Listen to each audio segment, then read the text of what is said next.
नमस्कार दोस्तों, स्वागत है आपका स्टडी फॉर सिविल सर्विसेज में। वीडियो को पूरा देखिए। कोई भी आपका फीडबैक है, कोई सजेशन है, तुरंत वीडियो में कमेंट करके जरूर बताइए। अच्छा लगे तो वीडियो लाइक जरूर कर लीजिए और ऐसे वीडियो लगातार फ्री में पाने के लिए चैनल को तुरंत सब्सक्राइब कर लीजिए और बेल आइकन को जरूर टैप कर लीजिए ताकि आगे भी सारे वीडियो आपको मिलते रहे। यूट्यूब में फॉलो करते हैं तो प्लीज ये वाला फ्री टेलीग्राम चैनल जरूर ज्वाइन कर लीजिएगा। सारे नोटिफिकेशन, सारे अपडेट यहीं पे आते हैं, ध्यान रखिएगा। स्टडी फॉर सिविल सर्विसेज का कोई भी पेड ग्रुप अगर आपको ज्वाइन करना है तो सिर्फ 856480560660897523864455 यही नंबर है हमारे, सिर्फ जहां पे कॉल या व्हाट्सएप कर सकते हैं। इंस्टाग्राम पे हमारा पेज जरूर फॉलो कर लीजिएगा, studyforcivil.services है। ट्विटर पे हमको जरूर फॉलो कर लीजिएगा, @studyforcivils है। बिहार में जो भारतीय राष्ट्रीय कांग्रेस के अधिवेशन हुए थे वहां से हम आगे देखना शुरू करते हैं। देखिए, कांग्रेस का पहला अधिवेशन जो बिहार में होता है वो 1912 में होता है। और कहाँ पे हुआ था? तो पटना का जो बांकीपुर है वहां पे आयोजित किया गया था। पटना में बांकीपुर नाम की जो जगह है वहां पे इसका आयोजन हुआ था। और हाँ, ये 27वां अधिवेशन था। कभी कभी क्या होता है ना, अधिवेशन का क्रम पूछ लिया जाता है कि कौन से नंबर का था। इसकी अध्यक्षता रघुनाथ नरसिंह मधोलकर के द्वारा की गई थी। अध्यक्ष का नाम, स्थान और साथ में समय और अधिवेशन का संस्करण कौन सा था ये आपको पता होना चाहिए। अब इस अधिवेशन में और भी खास बातें हैं, जैसे कि महासचिव सच्चिदानंद सिन्हा थे। ठीक है, इसके जो महासचिव थे वो सच्चिदानंद सिन्हा थे। और साथ साथ अगर देखें तो मौलाना मजरुल हक जो हैं ये स्वागत समिति के अध्यक्ष थे। और मजरुल हक ये 1915 में बंबई में आयोजित कांग्रेस के अधिवेशन में भी शामिल हुए थे, तो ये जानने योग्य चीज़ है। अब इसके बाद आप देख रहे हैं कि 1916 का समय आता है। 31वां कांग्रेस का अधिवेशन होता है, लखनऊ में इसका आयोजन किया जाता है। अब लखनऊ में जो आयोजित अधिवेशन था इसे आप देखें तो इसमें खास बात क्या है, हम लखनऊ वाले अधिवेशन की चर्चा बिहार के सामान्य ज्ञान में क्यों कर रहे हैं? वजह यह है कि बिहार के कुछ रिप्रेजेंटेटिव यानी प्रतिनिधि यहाँ पर जाते हैं। इस समय नील किसानों की स्थिति बड़ी खराब थी, तीन कठिया प्रथा से वो त्रस्त हो गए थे। तो राजकुमार शुक्ल जो है वो नेता बनकर जाते हैं, साथ में कई सारे लोग रहते हैं और वो गांधी जी से बात करने जाते हैं। गांधी जी के सत्य के प्रयोग और सत्याग्रह के बारे में उन्होंने सुना था, तो वो यहाँ पर जाते हैं और गांधी जी से भेंट करते हैं, गांधी जी को स्थिति से अवगत कराते हैं, चंपारण आने का अनुरोध करते हैं। और इसके बाद आप देखें कि यही जो कांग्रेस का अधिवेशन था ये कई मायनों में अच्छा कहा जा सकता है। यहाँ पर एक बार फिर से पैचअप हो जाता है गरम दल और नरम दल का, साथ में मुस्लिम लीग का भी समर्थन रहता है। तो कुल मिलाकर 1916 में बिहार से संबंधित 2 प्रस्ताव पारित किए जाते हैं। ये जो अधिवेशन है इसमें बिहार के बारे में अच्छी खासी चर्चा होती है। वहाँ जो चंपारण है वहाँ किसानों की दशा खराब है, ये सब बातें होती। एक तो पटना यूनिवर्सिटी बिल ये चीज़ है, और दूसरा चंपारण के नील किसानों की समस्या। तो एक तरफ नील आंदोलन से जुड़ा हुआ तथ्य यहाँ पर डिस्कस किया जाता है, लोग इस पर अपने विचार और सहमति बनाते हैं। दूसरा जो पटना यूनिवर्सिटी बिल है उस पर भी चर्चा होती है।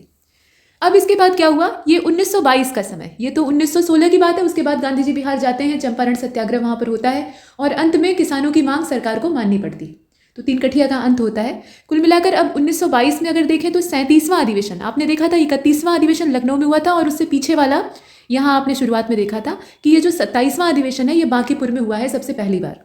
अब इसके बाद जो कांग्रेस का 37वां अधिवेशन है यहाँ आप देख रहे हैं ये बिहार के गया में आयोजित किया गया था। पिछला वाला कहाँ पे, वो पटना में किया गया था और ये वाला जो है ये बिहार के गया में आयोजित किया गया था। अध्यक्ष का नाम है देशबंधु चितरंजन दास, CR दास जिन्हें कहा जाता था।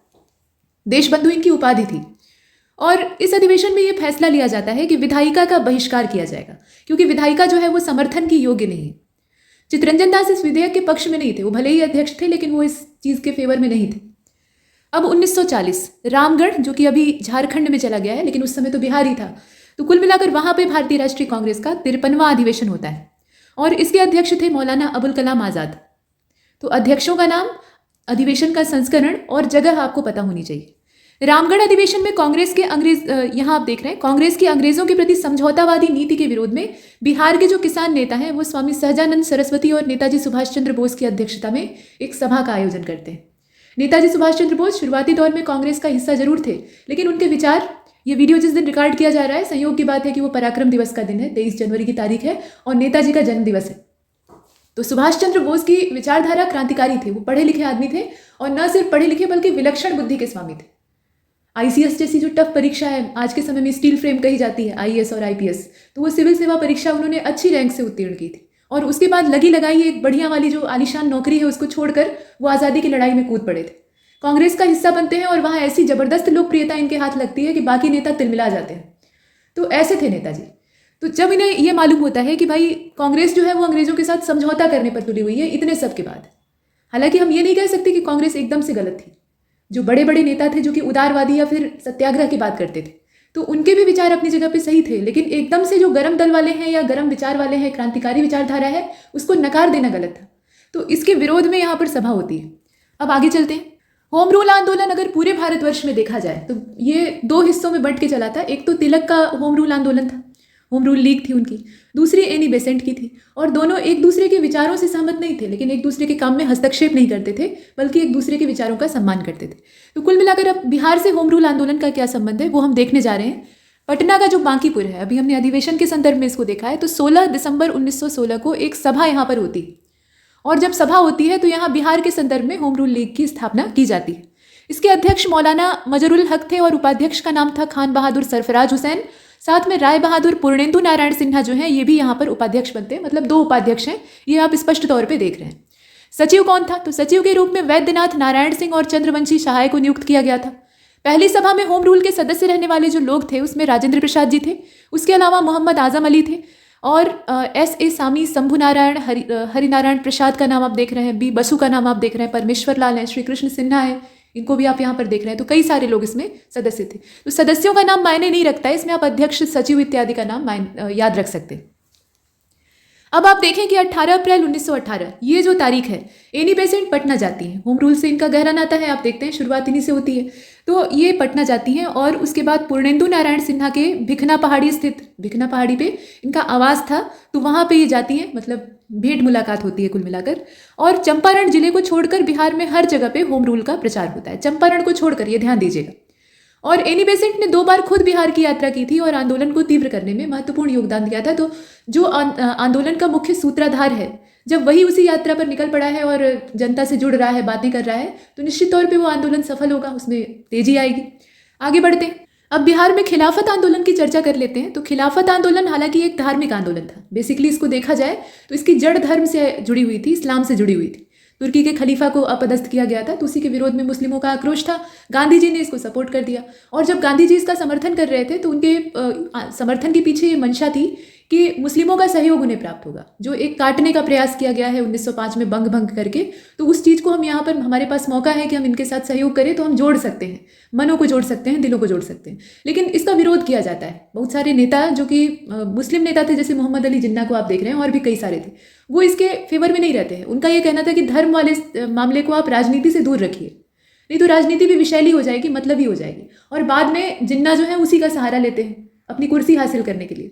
तो कुल मिलाकर आप देखें, अखिल भारतीय खिलाफत सम्मेलन जो है ये 24 नवंबर 1919 को होता है, और सरकार के साथ असहयोग का जो प्रस्ताव है, मतलब सरकार का हम किसी भी भांति सहयोग नहीं करेंगे, यानी असहयोग करेंगे। तो ये नॉन कॉपरेशन का जो यहाँ पे रिजोल्यूशन है वो पास होता है। शांति उत्सव में भाग लेने का विचार जो है, इसके उद्देश्य से या इस हेतु आप कहें कि पटना का जो अंजुमन इस्लामिया हाल है, यहाँ ध्यान से वेन्यू देखिएगा, पटना का अंजुमन इस्लामिया हाल, वहाँ पे 30 नवंबर 1919 को एक सभा होती है। और ये जो सभा होती है इसमें हसन इमाम ने अध्यक्ष पद के लिए मौलाना शाह रसीदुल हक का नाम प्रस्तुत किया था। राजेंद्र प्रसाद ने उनका अपमान किया। तो कुल मिलाकर ये आपस में खींचतान को दर्शाया जा रहा है। पटती तब भी नहीं थी, जोड़ने का प्रयास हो रहा था लेकिन जोड़ नहीं रहा था। और आप देखें, मौलाना अबुल कलाम आज़ाद के नेतृत्व में रांची में भी एक ऐसा ही प्रस्ताव पास किया गया, और इसमें अंग्रेजों के साथ असहयोग की बात की गई। तो आप कमोबेश देख रहे हैं कि पूरे बिहार में अंग्रेजों के खिलाफ असहयोग का जो प्रस्ताव है वो चल निकला है। और गांधी जी ने जब असहयोग आंदोलन को लॉन्च किया था, ये असहयोग का प्रस्ताव पास होता है पूरे देश भर में, मतलब देश के एक बड़े हिस्से में कह सकते हैं, वहाँ ये फैलता है, तो लोग अपना सब कुछ छोड़कर गांधी जी के पीछे निकल पड़ते हैं। जो नौजवान थे वो अपनी पढ़ाई छोड़ देते हैं, जो नौकरी पेशा थे वो अपनी नौकरी छोड़ देते हैं, बड़ी बड़ी उपाधियां, अंग्रेजों की कृपा, सबका त्याग करके लोग इनके पीछे एकदम अंधों की भांति चल देते हैं। विचार ये था कि इतने सारे जो सफल सत्याग्रह हैं वो गांधी जी ने किए हैं, तो निश्चित तौर पे यहाँ जो 1 साल के भीतर स्वराज्य प्राप्ति का लक्ष्य रखा गया है उसको भी गांधी जी हर हाल में सफलता से प्राप्त कर लेंगे। लेकिन अंत में निष्कर्ष क्या होता है, ये स्वराज्य जो है या देश को आज़ाद कराने जैसी जो धारणा है, ये इतनी छोटी चीज़ नहीं है कि हम इसे 1 साल में प्राप्त कर लें। मतलब 800 साल की गुलामी, और उसमें भी अंग्रेज़ों की जो 200 साल या 250 साल की गुलामी आप जोड़ लीजिए, तो उसको आप एक झटके में कैसे दूर कर सकते हैं। तो गांधी जी को बाद में अपनी गलती का एहसास होता है और उन्हें ये मालूम हो जाता है कि ये आंदोलन बहुत दिन तक चलने वाला नहीं, सफलता इसको मिलने वाली नहीं है, पूर्ण सफलता नहीं मिलेगी, तो हमें अब कुछ नया प्लान बी तैयार करना पड़ेगा। और वो प्लान बी इनका सविनय अवज्ञा था, जिसको कि ये लॉन्च करना चाहते थे, लेकिन उसके लिए ज़रूरी था कि जो पहले से चल रहा आंदोलन है उसको ख़त्म किया जाए। जब तक वो असहयोग को ड्रॉप नहीं करते तब तक सविनय अवज्ञा, एक नई जो पहल है, उसको शुरू नहीं किया जा सकता था। और इसी के पीछे वो अपना मौका खोज रहे थे, और चौरी चौरा वाली घटना होती है तो उनके पास एक अवसर आ जाता है, और वो ये कह के आंदोलन को वहीं स्थगित कर देते हैं कि हिंसा हमें नहीं चाहिए, और ये हिंसा आप लोगों ने की है, अब जाइए, आंदोलन खत्म हुआ। तो इससे बहुत बड़ा आक्रोश जनता के अंदर फैलता है, विशेष रूप से जो युवा वर्ग था, और यहाँ से क्रांतिकारियों के बड़े बड़े दल तैयार हो जाते हैं। ये क्रांतिकारी एकदम से उखड़ गए थे, मतलब अपना सब कुछ छोड़कर ये इस आंदोलन की आग में कूद गए और नेता ही वहाँ से पलायन कर गया, तो इन्हें गुस्सा आया। कुल मिलाकर अब देखें आप 19 मार्च 1920 की तारीख, तो 19 मार्च 1920 की जो तारीख है, मुसलमानों ने पूरे बिहार में हड़ताल की और इसमें कुछ जिलों के नाम दिए हैं, जैसे कि मुंगेर है, भागलपुर है, मुजफ्फरपुर है, आरा है, डाल्टनगंज है। यहाँ पे बड़े पैमाने पर इस पूरे हड़ताल का असर दिखाई देता है। और खिलाफत आंदोलन के शीर्ष नेता थे मौलाना शौकत अली, पटना में ये आते हैं तो इनका ज़बरदस्त स्वागत भी होता है और इनकी सभाएं बिहार में अनेक स्थानों पर आयोजित की गई थी। खिलाफत आंदोलन के जो समर्थक थे उसमें मौलाना मजहरुल हक का नाम आप देखते हैं, ब्रजकिशोर प्रसाद भी थे, राजेंद्र प्रसाद भी थे, ये कांग्रेस की ओर से थे, मोहम्मद सफ़ी थे, मौलाना नूरुल हसन थे, धरणीधर प्रसाद थे, ऐसे कई सारे नाम आप इसमें देख रहे हैं। अब कुल मिलाकर बिहार में असहयोग आंदोलन कैसे चलता है वो कहानी आपको बताई जा रही है। तो 18 से लेकर 29 अगस्त, यहाँ आप देखिए 1920 की तारीख, बिहार प्रांतीय सम्मेलन का 12वां अधिवेशन होता है भागलपुर में और डॉक्टर राजेंद्र प्रसाद इसके अध्यक्ष होते हैं। असहयोग संबंधी प्रस्ताव दरभंगा के बाबू धरणीधर के द्वारा प्रस्तुत किया गया था और मुंगेर के शाह मोहम्मद जुबैर हैं, साथ में गुलाम इमाम हैं, मोतिहारी के गोरख प्रसाद हैं, ये सब इसका अनुमोदन करते हैं, यानी कई बड़े बड़े लोग जो हैं वो समर्थन देते हैं। अब ये जो प्रस्ताव था मतलब असहयोग का, ये भारी बहुमत से स्वीकृत होता है, लोग इसे स्वीकार करते हैं और पूरे देश में इसको चलाने का फैसला लिया जाता है। गुजरात और बिहार दो ऐसे प्रांत थे जिसमें कि प्रांतीय सम्मेलन ने कलकत्ता अधिवेशन से पहले ही असहयोग का आंदोलन किया, असहयोग का आह्वान कर लिया था। मतलब ये पहले पहल करने वाले राज्य हैं। इसमें गुजरात और बिहार दोनों का नाम है, तो बिहार से आप संबंधित हैं, संबंधित का मतलब उसका उससे संबंधित प्रांतीय परीक्षा देने वाले हैं। तो इस तरह के जो जीके होते हैं ना, जनरल नॉलेज, ये पूछ लिए जाते हैं जो कि विशेष रूप से उस राज्य से जुड़े हैं। तो गुजरात और बिहार दो ऐसे प्रांत थे जिन्होंने कि प्रांतीय सम्मेलन में कलकत्ता अधिवेशन से पहले ही, जिसमें कि इसका बाकायदा अनुमोदन किया गया, बाकायदा इस पर ठप्पा लगाया गया, उससे पहले ही इसका आह्वान कर लिया था। ये लोग पहले ही सज्ज हो गए थे और इस सम्मेलन में गांधी जी द्वारा सुझाए गए असहयोग के कार्यक्रम को क्रियान्वित करने हेतु व्यवहारिक योजना तैयार की गई और एक समिति का गठन किया गया। जो नवजागरण की शुरुआत है या नई पहल की शुरुआत है या शक्ति के केंद्र बनने की शुरुआत है, वो बिहार से ही हुई है। हम पीछे प्राचीन इतिहास के पन्ने पलट कर देखें, मगध सबसे ज़्यादा शक्तिशाली राज्य के तौर पे उभरता है और वहाँ से एक अखंड भारत का कॉन्सेप्ट निकल कर आता है और वो पूरे भारतवर्ष को अपने दायरे में ले लेता है। मतलब चंद्रगुप्त मौर्य के साम्राज्य की सीमाएं आप देखते हैं तो बृहद थी, मतलब पूरे भारतवर्ष, और न सिर्फ तत्काल यानी वर्तमान का भारतवर्ष देखा जाए, उस समय की जो स्थिति थी उसमें पूरा विस्तार अफगानिस्तान तक फैला हुआ था। तो इतना विशाल भूखंड हमारे कब्जे में था, तो ये बिहार की ही देन थी। तो अब यहाँ आप देखें कि ये आंदोलन जो है ये पहले ही लॉन्च हो गया और इसमें आप देख रहे हैं कि सितंबर 1920 लाला लाजपत राय की अध्यक्षता में कलकत्ता में जो विशेष अधिवेशन, ध्यान दीजिएगा ये एक कॉमन अधिवेशन नहीं है, विशेष है, ये असहयोग के उद्देश्य से ही आयोजित ही किया गया था। तो इसमें गांधी जी ने असहयोग के कार्यक्रम को स्वीकार किया और उसके बाद होता है नागपुर का कांग्रेस का वार्षिक अधिवेशन, जो कि आमतौर पे जो वार्षिक अधिवेशन थे वो दिसंबर के महीने में होते हैं, कुछ को छोड़कर। तो असहयोग आंदोलन को इसमें पूर्ण स्वीकृति प्रदान की जाती है। तो इस तरीके से असहयोग जो है वो लॉन्च होता है और इसके अंतर्गत परिषदों का चुनाव का बहिष्कार भी किया गया। नतीजा ये होता है कि मजहरुल हक, राजेंद्र प्रसाद, ब्रजकिशोर प्रसाद, गोरख प्रसाद और धरणीधर प्रसाद, मोहम्मद सफ़ी, ये सब परिषद की उम्मीदवारी से अपना नाम वापस ले लेते हैं। पहले इनका नाम उसमें रहता है, अभी ये क्या करते हैं, नाम वापस ले लेते हैं। वकालत छोड़ने वाले भी कुछ लोग हैं, जैसे कि अनुग्रह नारायण सिंह है, ब्रजनंदन प्रसाद है, मथुरा प्रसाद है, दीप नारायण सिंह है, श्री कृष्ण सिंह है, ये लोग अपनी चलती हुई वकालत को छोड़ देते हैं। छपरा जो जिला है वहाँ पे अवैतनिक दंडाधिकारी थे महेंद्र प्रसाद, उन्होंने अपने बहुत अच्छे पद से, जो कि बहुत सुविधाओं वाला पद था, अच्छी सैलरी और अंग्रेजों की कृपा, तो ये एक आलीशान नौकरी से इन्होंने त्यागपत्र दे दिया। उत्तर बिहार यानी उत्तरी बिहार जो है वहाँ पे किसान आंदोलन के नेता थे स्वामी विद्यानंद और वो भी सरकारी नीतियों की आलोचना कर रहे थे। तो बिहार के किस हिस्से से कौन उठकर खड़ा हुआ था और उसने क्या त्याग किया था, ये आपको बताने का प्रयास किया जा रहा है। पटना लॉ कॉलेज के छात्र सैयद मोहम्मद शेर और बिहार नेशनल कॉलेज के छात्र अब्दुल बारी मोहम्मद साकी, इन्होंने कॉलेज छोड़ दिया। अब्दुल बारी जो है ये उग्रपंथी नेता प्रमाणित हुए, मतलब उग्रता से ये काम करते थे, शांति से काम नहीं चलता था। दिसंबर 1920 अपनी अल्पकालिक बिहार यात्रा के क्रम में गांधी जी ने अपना प्रभाव डाला और 1921 में राष्ट्रीय स्कूल खोले जाने लगे कि सरकारी स्कूल में हम नहीं पढ़ेंगे, मतलब अंग्रेजों की जो शिक्षा है उसको हम नहीं ग्रहण करेंगे, हमारा अपना राष्ट्रीय स्कूल होगा, हमारी अपनी पद्धति होगी। अब 5 जनवरी 1921 आंदोलन अपने जोश खरोश से आगे बढ़ रहा था। गांधी जी की इच्छा से बिहार राष्ट्रीय महाविद्यालय की स्थापना की गई और 6 फरवरी 1921 को गांधी जी बिहार आते हैं तो इसका उद्घाटन करते हैं, राष्ट्रीय महाविद्यालय का और बिहार विद्यापीठ का औपचारिक उद्घाटन करते हैं। यानी पहले से ही वो हो चुका था, शुरू हो गया था, लेकिन एक फॉर्मेलिटी यहाँ पर की जाती है। सविनय अवज्ञा को देख लेते हैं बिहार में कैसे चलता है। असहयोग जो है वो तो ड्रॉप हो जाता है, चौरी चौरा की घटना होती है 4 फरवरी को, और 1922 में जब ये समाप्त होता है तो बीच में एक गैप आ जाता है। उथल पुथल का दौर रहता है, उसमें कई सारी क्रांतिकारी गतिविधियां शुरू होती हैं, कुछ नई पार्टियां बनती हैं और बहुत सारे कद्दावर क्रांतिकारियों का उदय होता है, बहुत को फांसी पर चढ़ा दिया जाता है बाद में। आप ये बात किसके बारे में कही जा रही है आप जानते हैं। तो कुल मिलाकर अब सविनय अवज्ञा गांधी जी का लॉन्च होता है, 1930 का समय है, मतलब आप देख रहे हैं कि पूरा एक दशक बीत गया। और 12 मार्च 1930, अब सविनय अवज्ञा की शुरुआत कैसे हुई थी ये तो आप जानते ही हैं कि साबरमती आश्रम से ये दांडी मार्च करने निकलते हैं, दांडी नाम के स्थान पे जाके सांकेतिक तौर पे नमक बनाते हैं और कानून भंग करते हैं, नमक कानून तोड़ते हैं। 200 मील की पैदल यात्रा रहती है और 6 अप्रैल 1930 को ये समाप्त होती है, पद यात्रा। तो कुल मिलाकर ये पूरा समय था दांडी मार्च का, और उसके बाद इसी की तर्ज पर बहुत सारे लोग दांडी यात्रा के ही जैसे नमक कानून को भंग करने के लिए यात्राएं करते हैं। तो दांडी मार्च में बिहार के कुछ लोग थे, जैसे गांधी जी के साथ बिहार के गिरिवरधारी चौधरी, कारो बाबू जिन्हें कहा जाता था, कारो बाबू का वास्तविक नाम भी आपको पता होना चाहिए, तो इन्होंने भाग लिया था। और शीघ्र ही ये आंदोलन बिहार के लगभग सभी क्षेत्रों में आग की तरफ फैल गया। समस्या ये थी ना कि नमक आप नदी के किनारे नहीं बना सकते हैं, तो दक्षिण भारत में आप देखते हैं कि आंदोलन जो है वो नमक बनाने वाले ही कॉन्सेप्ट पर चलता है।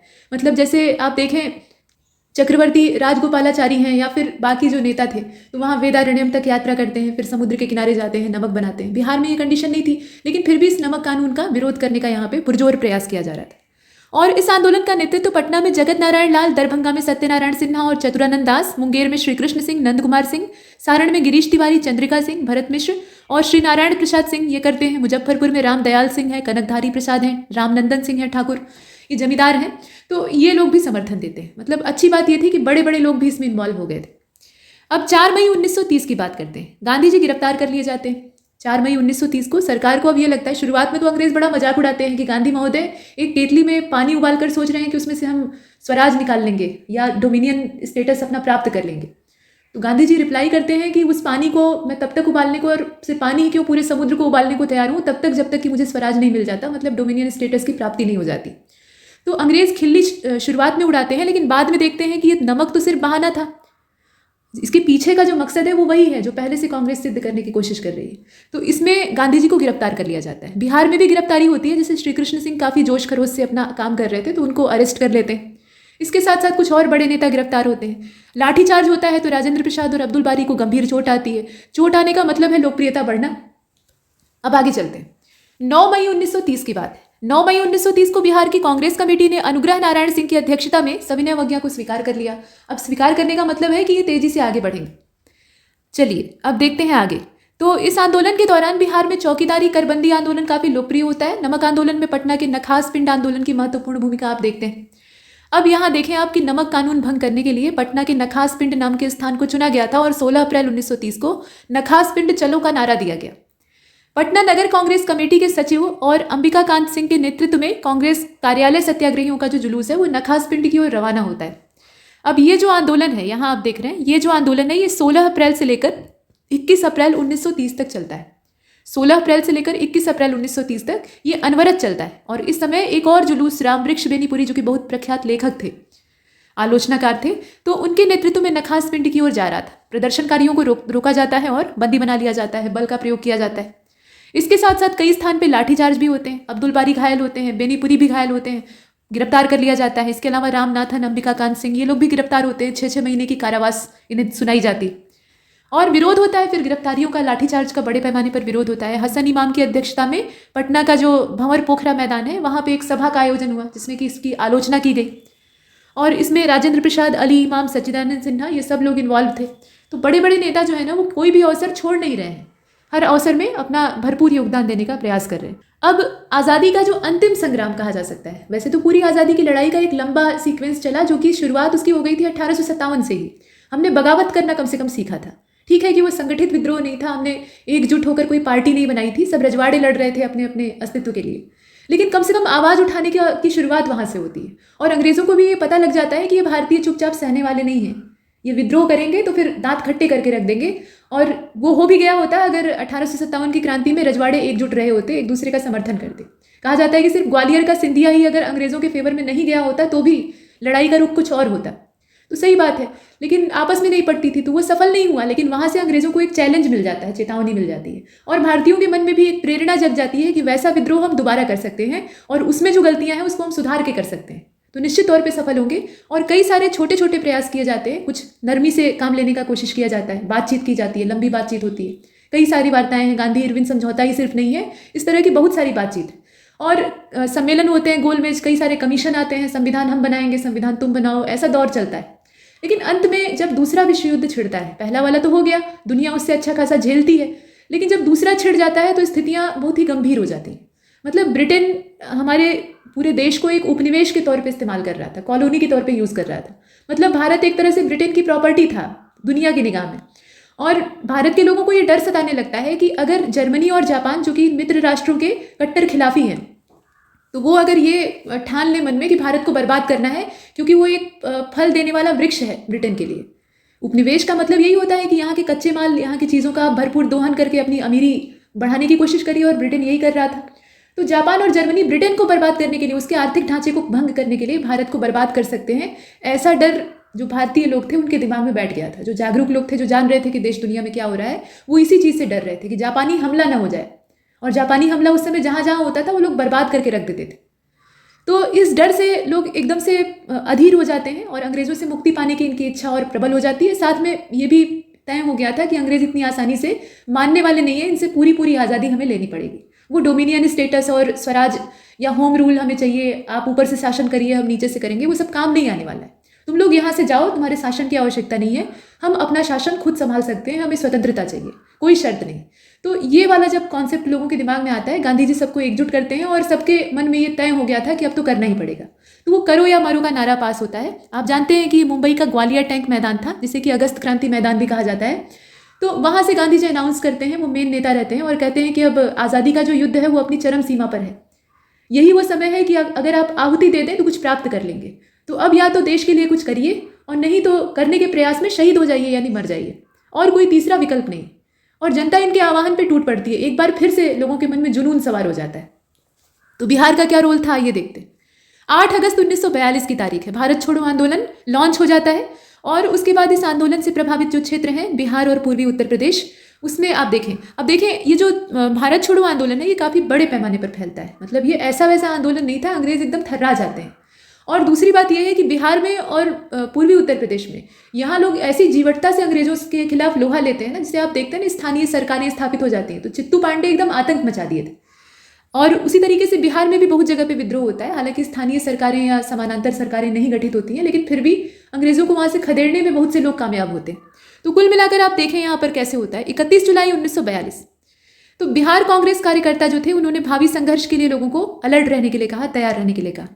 और छात्रों और युवकों ने पटना के अंजुमन इस्लामिया हाल में एक सभा की, राजेंद्र प्रसाद को अपना समर्थन दिया। अब ये जो छात्र और युवा होते हैं ना, मतलब युवा का मतलब ये 25 साल के अंदर के नौजवान थे, 30 के अंदर के तो बहुत कम ही, लेकिन 25 के अंदर वाले ज़्यादा थे। कुछ तो एकदम से अभी किशोरावस्था में थे अपनी। तो इनके खून में बड़ा उबाल होता है, मतलब इन्हें जोश पहले से ही इनके अंदर उमड़ रहा होता है, बस एक चिंगारी की ज़रूरत होती है। और वो चिंगारी सिर्फ एक आह्वान था, जो कि भारत छोड़ो आंदोलन में लॉन्च किए हुए नारे के तौर पे इन्हें प्रेरणा देने का काम कर रहा था। तो कुल मिलाकर ये एकदम से उतावले हो गए थे कि अब देश के लिए कुछ करना ही है। तो आप देखें, जब 8 अगस्त को ये लॉन्च होता है और उसके बाद अंग्रेज सोचते हैं कि गांधी जी को पकड़कर गिरफ्तार करो, और गांधी जी के साथ जितने बड़े बड़े नेता वहाँ पे मैदान में इकट्ठे हुए हैं उनको भी अरेस्ट कर लो, तो आंदोलन खत्म हो जाएगा। यही तरीका होता है, बड़े वाले नेताओं को पकड़कर बड़े वाले से शुरुआत करिए, छोटे वाले अपने शांत हो जाएंगे।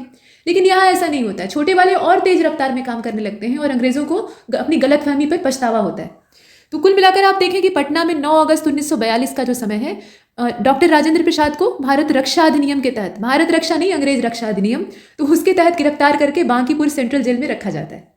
ये बड़े नेता थे बिहार के, तो इनको गिरफ्तार कर लिया जाता है। और आप देख रहे हैं कि ये छात्रों और युवाओं को सीधे सीधे प्रेरणा दे रहे थे। तो बारूद को चिंगारी देने का काम ये कर रहे थे, तो भाई अंग्रेज इसे कैसे बर्दाश्त कर सकते हैं। तो राजेंद्र प्रसाद जी को पकड़ के जेल में डाल दिया। और आप देखें कि सामूहिक जुर्माना अध्यादेश भी लागू किया जाता है। 10 अगस्त 1942 ये जो तारीख है, भारत छोड़ो आंदोलन लॉन्च हो चुका है, देश में फैल रहा है तेजी से। 10 अगस्त 1942 को पटना के कमिश्नर WC आर्चर के आदेश पर श्री कृष्ण सिंह को भी गिरफ्तार कर लिया जाता है, क्योंकि ये आगे की कमान संभाल लिए थे, तो इनको भी अरेस्ट करना जरूरी हो गया था। मतलब अंग्रेजों के सामने ये नौबत आ जाती है ना कि जेल में रखने की जगह नहीं बचती है, जेल इतनी भर जाती है ठसाठस, और लोग गिरफ्तारी शौक से देते थे। तो अब आपने देखा बांकीपुर जेल में इन्हें रखा जाता है। साथ में बलदेव सहाय जी को आप देख रहे हैं, महाधिवक्ता के पद पे ये थे, वहां से ये त्यागपत्र देकर ये भी शामिल हो जाते हैं। अब देखें आपके दानापुर में सीताराम केसरी और हरिराम कृष्ण सिंह के नेतृत्व में एक जुलूस निकाला जाता है। अब यहाँ पे महिलाओं का भी भरपूर योगदान था, महिलाएं भी इसमें खुलकर सामने आती हैं। महिला चरखा समिति की महिलाएं जो कि चरखा काटती थी, सूत बनाती थी, सूती वस्त्रों का उत्पादन करने में सहयोग देती थी, स्व उद्योग को बढ़ावा देती थी और आज़ादी की लड़ाई में क्रांतिकारियों को सपोर्ट करती थी। तो राजेंद्र प्रसाद जी की बहन है भगवती देवी, वो अध्यक्षा इसकी होती हैं और एक सभा होती है और इसमें जयप्रकाश नारायण यहाँ माफ कीजिए जगत नारायण लाल की जो पत्नी है रामप्यारी देवी और सुंदरी देवी, ये भी हिस्सा लेती हैं और ये निर्णय लिया जाता है। बांकीपुर मैदान में एक सभा होती है। गांधी मैदान मतलब ये ऐतिहासिक मैदान है, कई मामलों में ये महत्वपूर्ण है। तो कुल मिलाकर ये बांकीपुर मैदान के तौर पे उस समय जाना जाता था। फैसला ये लिया गया कि सचिवालय भवन पर झंडा फहराया जाएगा, तिरंगा फहराएंगे हम।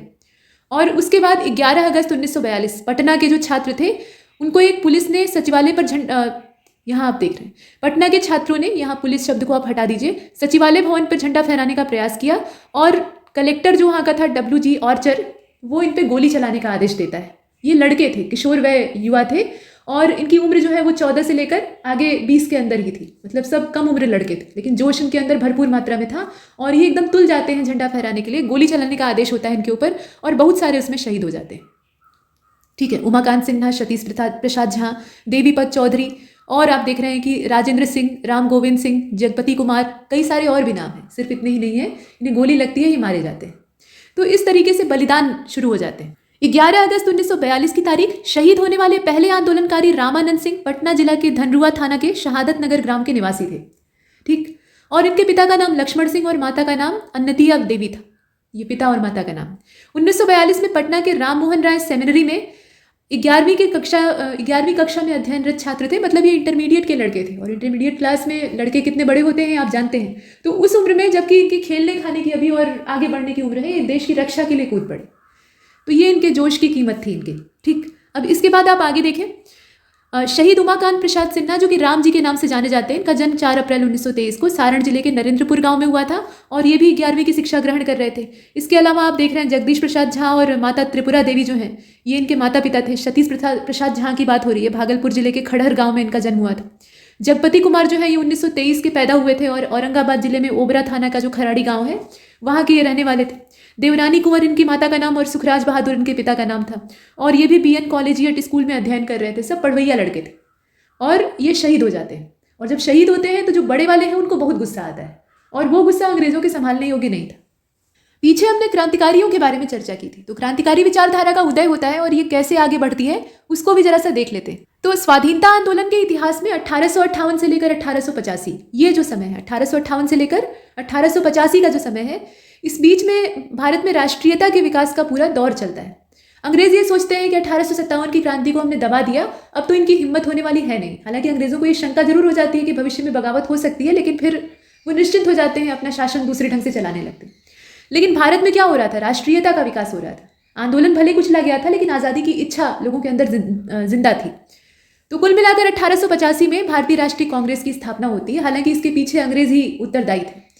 कांग्रेस की स्थापना अंग्रेजों ने अपनी खुशी से करवाई थी। वो ये चाहते थे कि जो पढ़ा लिखा समाज है, पढ़ा लिखा तबका है, ऊंचे लोग हैं, कुलीन लोग हैं, उनको हम एक पार्टी बनाकर देते और वो राजनीति करने में व्यस्त हो जाएंगे और आम आदमी को बहकाने का काम नहीं करेंगे। आम आदमी को ये नहीं बताएंगे कि आज़ादी का मतलब क्या होता है, तुम्हें गुलाम कौन बना रहा है, अंग्रेज तुम्हारे राजा नहीं है बल्कि तुम्हारे शोषक हैं। ये सब बताने का काम ऊंचे वाले लोग यानी पढ़े लिखे लोग, ऊंचे का मतलब यहाँ जाति से नहीं है, पढ़े लिखे लोग कर रहे थे। तो उन पढ़े लिखे जो संभ्रांत लोग हैं उनको हम एक पार्टी बनाकर बजा देते हैं, तो बाकी जो छोटे वाले हैं वो अपना अज्ञानतावश वैसे ही पड़े रहेंगे। लेकिन ऐसा नहीं होता है, यहाँ उल्टा काम होता है। कांग्रेस जो है वो जब पार्टी के तौर पे सामने आती है तो वो और भड़काने का काम करती है। उसमें नए नए संगठन बनने शुरू हो जाते हैं और अंग्रेजों के सामने मुसीबत खड़ी हो जाती है। तो कुल मिलाकर उदारवादी विचारधारा शुरुआत में रहती है और ये उदारवादी विचारधारा ज़्यादा समय तक चल नहीं पाती है। आप देखते हैं कि 1905 में बंग भंग होता है और उसके बाद उदारवादियों की जो कथनी करनी थी उसका अंतर सामने आता है। मतलब ये एक रट लगाए हुए थे कि हमें उदारता से ही काम लेना है, हमें सरकार के साथ कोई विरोध नहीं करना है, बस अपना शासन साथ में चलाना है समानांतर तौर पे अंदर रहकर। और उग्रपंथी जो थे वो किसी बात पे समझौता करने को तैयार नहीं थे, उन्हें उग्रता वाला रास्ता पसंद था। तो जब 1905 में जो उदारवादी हैं ये बातचीत करते करते अंत में असफल हो जाते हैं और बंगाल विभाजित हो जाता है, तो लोगों के विचार या ये कहा जाए कि लोगों का भरोसा उदारवादियों पर से कम हो जाता है और यहाँ से शुरू होता है गर्मपंथियों का दौर। और आप देखते हैं कि 1907 और 1906 का जो समय है वो काफ़ी गहमा-गहमी वाला है। और उसके बाद तो जो सूरत अधिवेशन हुआ था आप जानते ही हैं, जूतम पैजार होती है अध्यक्षता को लेकर। हालांकि बाद में आप देखें कि 1916 में फिर पैचअप होता है लगभग 10 साल बाद। तो वो चीज़ें हैं। कुल मिलाकर उदारवादी विचारधारा का प्रभाव रहता है 1905 तक। अब जो प्रारंभिक राष्ट्रवादी आंदोलन थे उसमें युवा वर्ग को प्रभावित करने का कुछ ऐसा था नहीं, क्योंकि युवाओं को गर्म बातें चाहिए होती हैं, जोश वाली बातें चाहिए होती हैं। जोशीली बातें जहाँ नहीं होती है वहाँ नौजवान ठहरना नहीं चाहता। ये मरी हुई बातें और उदारता की बातें, अहिंसा की बातें बुरी नहीं है, ऐसा नहीं है कि ये बुरी हैं। दुनिया इन्हीं के सहारे चलती है। गर्मी जो है वो ऐन वक्त पे काम आती है। अगर लंबी प्रक्रिया में आपको चलाना है किसी चीज़ को तो उसे नरमी से ही चलाना पड़ेगा, जल्दबाजी वाला काम उसमें नहीं चलेगा। तो दोनों चीज़ें अच्छी हैं, लेकिन नौजवानों को वो रास नहीं आता था और ये स्वाभाविक है। तो कुल मिलाकर युवा वर्ग इससे बहुत ज़्यादा अटैच नहीं था। और युवा वर्ग में आक्रोश तब पैदा होने लगा जब उन्हें ये दिखाई देने लगा कि इतना सारा ये लोग लंबी लंबी बातें करते थे, महानता का दावा ठोकते थे और अंत में बंगाल के टुकड़े हुए, हमें बांटा ही गया। तो इससे इनका विश्वास जो उदारवादी है उन पर से उठ जाता है। 1905 में जब लॉर्ड कर्जन के द्वारा बंगाल विभाजन की घोषणा की जाती है, उससे पीछे प्रयास पर प्रयास चल रहे थे कि किसी तरह से इस विभाजन को रद्द किया जाए, लेकिन वो संभव नहीं हो पाता। तो उसके बाद युवा वर्ग और ज़्यादा आक्रोशित होता है और एक क्रांतिकारी दल वहाँ से उभर कर सामने आता है। तो आप देखें कि ये जो क्रांतिकारी गतिविधियाँ हैं ये शुरू हो जाती हैं वहाँ से, मतलब बंग भंग के बाद से ही स्टार्ट हो जाती है और ये ज़्यादा प्रचंड हो जाती है असहयोग को रद्द कर देने के बाद। गांधी जी से लोगों को ऐसी अपेक्षा नहीं थी और उसके बाद जो युवा वर्ग था वो एकदम से अपना अलग रास्ता अख्तियार कर लेता है। तो कुल मिलाकर ये जो क्रांतिकारी राष्ट्रवाद है, आपने पीछे ही देखा कि कैसे भारत छोड़ो आंदोलन के समय जो युवा थे, जो कि अभी पढ़ने लिखने वाले किशोर वय छात्र थे, वो बिना सोचे समझे गोली खाने को तैयार हो जाते हैं। तो इस तरीके के जब जुनूनी नवयुवक हैं तो निश्चित तौर पर इस राष्ट्रवादी जो क्रांतिकारी विचारधारा है उससे वो अछूते नहीं रह सकते हैं, वो तो उनके पास पहले जाएगा। तो कुल मिलाकर क्रांतिकारी आंदोलन बिहार में शुरू होता है। ज्ञानेंद्र नाथ मित्र और बाबाजी ठाकुर, केदारनाथ बनर्जी, खुदीराम बोस, प्रफुल्ल चंद्र चाकी, इन लोगों को देख रहे हैं आप, इन सबको इसका श्रेय दिया जा सकता है। आगे चलते हैं दोस्तों। आपने शुरुआत में ही जब बिहार का ये जीके शुरू किया गया था, इसका लेक्चर स्टार्ट किया गया था, तो हमने जो तालिकाबद्ध जानकारियाँ देखी थी वहाँ पाया कि ग्रामीण आबादी अभी भी बिहार में ज़्यादा है और कृषि हमारी अर्थव्यवस्था की रीढ़ है। कृषक अगर न रहे तो वो रीढ़ यानी बैकबोन टूट जाएगी और पूरा देश, सिर्फ एक राज्य नहीं पूरा देश बर्बाद हो जाएगा। तो किसान ये बहुत महत्वपूर्ण चीज़ थे पहले के समय में भी और आज के समय में भी, और किसानों के साथ हमेशा बुरा बर्ताव हुआ है। सरकार भले ही इनका भला करने का दावा ठोंकती रही हो, पहले के समय में भी और अभी भी। अब ऐसा नहीं है कि अब किसानों से कोई खुन्नस निकाली जा रही है या उनसे कोई दुश्मनी साधी जा रही है। अब तो सरकार ये प्रत्यक्ष तौर पे उनके वेलफेयर के लिए तरह तरह की स्कीम बनाती है और तमाम फंड आते हैं और चीज़ें होती हैं, लेकिन फिर भी किसानों की असली समस्या की नब्ज नहीं पकड़ी जा सकी। इसीलिए जो वास्तविक हकदार किसान है उनको फ़ायदा नहीं होता है, चाहे वो हरित क्रांति आए, चाहे सरकार उनकी आमदनी दोगुनी करने का प्रयास करे, हर बार वही ढाक का तीन पात। लेकिन अंग्रेज़ों के समय में खुला शोषण होता है और किसान इससे सबसे ज़्यादा प्रभावित होते हैं। तो इसीलिए उठता है किसान आंदोलन। आप जो स्थानीय आंदोलनों को देखते हैं ना, उसमें जनजातीय आंदोलन और किसान आंदोलन ये दोनों ही बड़े उग्र हुआ करते थे। तो बिहार में किसान आंदोलन की क्या स्थिति थी आप देखें। भारतीय राष्ट्रीय कांग्रेस का या भारतीय राष्ट्रीय आंदोलन आप पूरा ले लीजिए, उसमें सिर्फ कांग्रेस ही क्यों, पूरा जो समग्र आंदोलन था उसमें बिहार के कृषकों ने एक महत्वपूर्ण भूमिका निभाई थी। और 19वीं शताब्दी के उत्तरार्ध में बड़े पैमाने पर बंगाल के जो नीलहे बागान के मालिक थे, मतलब नील के बागान के मालिक थे, उन्होंने बिहार में आकर किसानों को अपना शिकार बना लिया। यहाँ पे आते हैं और किसानों को अपना टारगेट बनाते हैं, उसके बाद किसान इनसे त्रस्त हो जाते हैं। पंडौल नाम के स्थान पे किसान विद्रोह करते हैं, ठीक, मतलब ये जो नीलहे बागान मालिक हैं इनके खिलाफ विद्रोह करते हैं। 1883 से लेकर 84 में दरभंगा के राजा के खिलाफ कृषकों का एक बहुत बड़ा आंदोलन शुरू होता है और बिहार में किसान आंदोलन की वास्तविक शुरुआत चंपारण सत्याग्रह से मानी जाती है। यहाँ से सफलता हाथ लगती है, आंदोलन तो पहले से ही चल रहा था। अब समय आता है 1917 का। 1917 में वही चंपारण सत्याग्रह गांधी जी के नेतृत्व में और लंबे समय से चली आ रही ये जो 3 कठिया प्रथा थी इसका अंत किया जाता है। और ये आंदोलन चूंकि सफल हुआ तो उसके बाद किसानों को एक बहुत बड़ी प्रेरणा मिलती है कि हम सफल हो सकते हैं इस तरीके से अगर प्रयास करें। तो स्वामी विद्यानंद ने मधुबनी जिले में किसान आंदोलन का नेतृत्व किया। उसके बाद 1922 से लेकर 23 का समय है, मुंगेर में शाह मोहम्मद जुबैर और कृष्ण सिंह मतलब श्री कृष्ण सिंह के द्वारा किसान सभा का गठन किया जाता है। ये आप समय देखिए। और बिहार में किसान आंदोलन के सबसे प्रमुख व्यक्तित्व जो थे वो स्वामी सहजानंद सरस्वती थे, इन्हें आप देख रहे हैं। इनका जन्म हुआ था 1889 में उत्तर प्रदेश के गाजीपुर जिले के देवग्राम नाम के गांव में, ठीक है। यूपी का जो गाजीपुर जिला है वहाँ पे देवग्राम नाम का एक गांव था, वहाँ पे ये पैदा हुए थे। लेकिन उसके बाद ये बिहार के किसानों की समस्या से जब अवगत होते हैं तो उधर की ओर रुख करते हैं और वहीं पर अपना पूरा कमान संभाल लेते हैं। इनका बचपन का नाम नौरंग राय था, ये एक भूमिहार थे, ठीक। और इन्होंने 1906 में पत्नी की मृत्यु के बाद संन्यास ग्रहण कर लिया था, यहाँ आप देख रहे हैं। और 1892 में बिहार में स्थापित भूमिहार ब्राह्मण सभा के सक्रिय सदस्य बन गए थे। तो ये आपने देखा। और संगठन के माध्यम से किसान मजदूर नेता के रूप में इन्होंने काम करना शुरू किया। तो ये आप इतिहास किसका देख रहे हैं, स्वामी सहजानंद सरस्वती का। भूमिहार ब्राह्मण नाम का एक मासिक पत्र निकाला जाता है। ये 1915 का समय था और ये काशी से लॉन्च होता है। ये इन्होंने निकालना शुरू किया जिसमें कि ब्राह्मणों की जातिगत भावना का विरोध किया और भूमिहार ब्राह्मण परिचय नाम का एक जो पुस्तक संस्करण है उसको लॉन्च किया। ब्रह्मर्षि वंश विस्तर इसका नाम बाद में कर दिया जाता है। कई सारे नाम रखे जाते हैं, वो जो पत्र पत्रिकाओं के नाम है वो परिवर्तित होते रहते हैं। कुल मिलाकर यहाँ पर आपको सहजानंद सरस्वती का योगदान दिखाया जा रहा है। आगे ये होता है कि इन्होंने ब्राह्मण की स्थिति, झूठा भय, मिथ्या अभिमान नाम की जो रचनाएं हैं वो सब की, कर्मकांड और ज्योतिष शास्त्र से संबंधित कर्म कलाप नाम की पुस्तक की रचना की और कांग्रेस में शामिल होने का ये फैसला लेते हैं गांधी जी से प्रभावित होकर 1920 में। पटना के पास बिहार में स्थित सीताराम आश्रम को ये राजनीतिक संघर्ष का केंद्र बनाते हैं। यहाँ सहजानंद सरस्वती के बारे में ही बात हो रही है। और 1924 में जो अहमदाबाद में कांग्रेस का अधिवेशन होता है, यहाँ आप देख रहे हैं 1924 का समय, अहमदाबाद में कांग्रेस का अधिवेशन होता है। वहाँ से ये वापस लौटकर जो बिहार का बक्सर क्षेत्र है वहाँ पे कांग्रेस सदस्यता अभियान को चलाते हैं और अपनी गतिविधियों के साथ साथ ही किसानों को भी जोड़ने की कोशिश करते हैं। पश्चिमी पटना किसान सभा नाम की एक संस्था का गठन होता है 4 मार्च 1928 को और किसान आंदोलन के पूरे इतिहास में ये मील का पत्थर सिद्ध होती है, आगे बहुत बड़ा रोल प्ले करती है। तो वो सब चीज़ें आप जानते हैं। अब देखिए कि मुजफ्फरपुर में राम दयालु सिंह और यमुना जी जो है इनके कार्यों के साथ मिलकर, मतलब इनके जो क्रियाकलाप थे इनसे मिलकर बिहार प्रांतीय किसान सभा के गठन का निर्णय लिया जाता है। और सोनपुर मेला जब लगा था, जो कि बहुत बड़ा पशु मेला है, तो उस मौके पर 1929 में इसका गठन भी कर लिया गया। इसके अध्यक्ष स्वामी सहजानंद सरस्वती और सचिव श्री कृष्ण सिंह थे। इस सभा ने यह फैसला लिया कि राजनीतिक मामलों में किसान सभा कांग्रेस की नीतियों का विरोध नहीं करेगी, उसके समानांतर काम करेगी। अब 1929 का समय, यहाँ आप देख रहे हैं बिहार में एक और गुजराती आते हैं, वल्लभ भाई पटेल, सरदार। तो सरदार वल्लभ भाई पटेल का आगमन होता है 1930 में। गांधी जी के द्वारा सविनय अवज्ञा आंदोलन शुरू करने से किसान आंदोलन में और तेजी आ जाती है। पहले गुजराती जो है वो गांधी जी आते हैं, उनका आगमन होता है और वो एक नई जागृति फैलाते हैं। और उसके बाद आप देख रहे हैं कि सरदार वल्लभ भाई पटेल आते हैं, जिन्हें कि बारडोली सत्याग्रह से अच्छी खासी लोकप्रियता बाद में मिलती है। कुल मिलाकर आप देखें कि सविनय अवज्ञा आंदोलन जब शुरू होता है तो उससे किसान आंदोलन और रफ्तार पकड़ लेता है। नमक सत्याग्रह के समय क्या स्थिति थी, तो पटना में जो विक्रम आश्रम है वहां नमक कानून तोड़ने के अपराध में स्वामी सहजानंद सरस्वती को गिरफ्तार करके 6 महीने की सजा सुनाई गई थी। 6 महीने की सजा सुनाई जाती और इन्हें पहले बांकीपुर जेल में रखा जाता है, लेकिन वहां पर इन्हें रखना मुश्किल हो जाता है, तो उसके बाद हजारीबाग सेंट्रल जेल में रख दिया जाता है। और सितंबर 1930 में जब ये रिहा होते हैं तो उसके बाद ये बिहार के ही आश्रम में रहने लगते हैं और फिर से एक बार अपना काम शुरू कर देते हैं, यानी किसानों का आंदोलन फिर से खड़ा करने लगते हैं। अब ब्रिटिश काल में शिक्षा का क्या विकास हुआ था इसको भी देख लेते हैं। तो प्राचीन काल से ही बिहार शिक्षा का महत्वपूर्ण केंद्र रहा है और बिहार में जो नालंदा विश्वविद्यालय है वो देश ही नहीं विश्व के महत्वपूर्ण प्रमुख शिक्षा केंद्रों में गिना जाता है।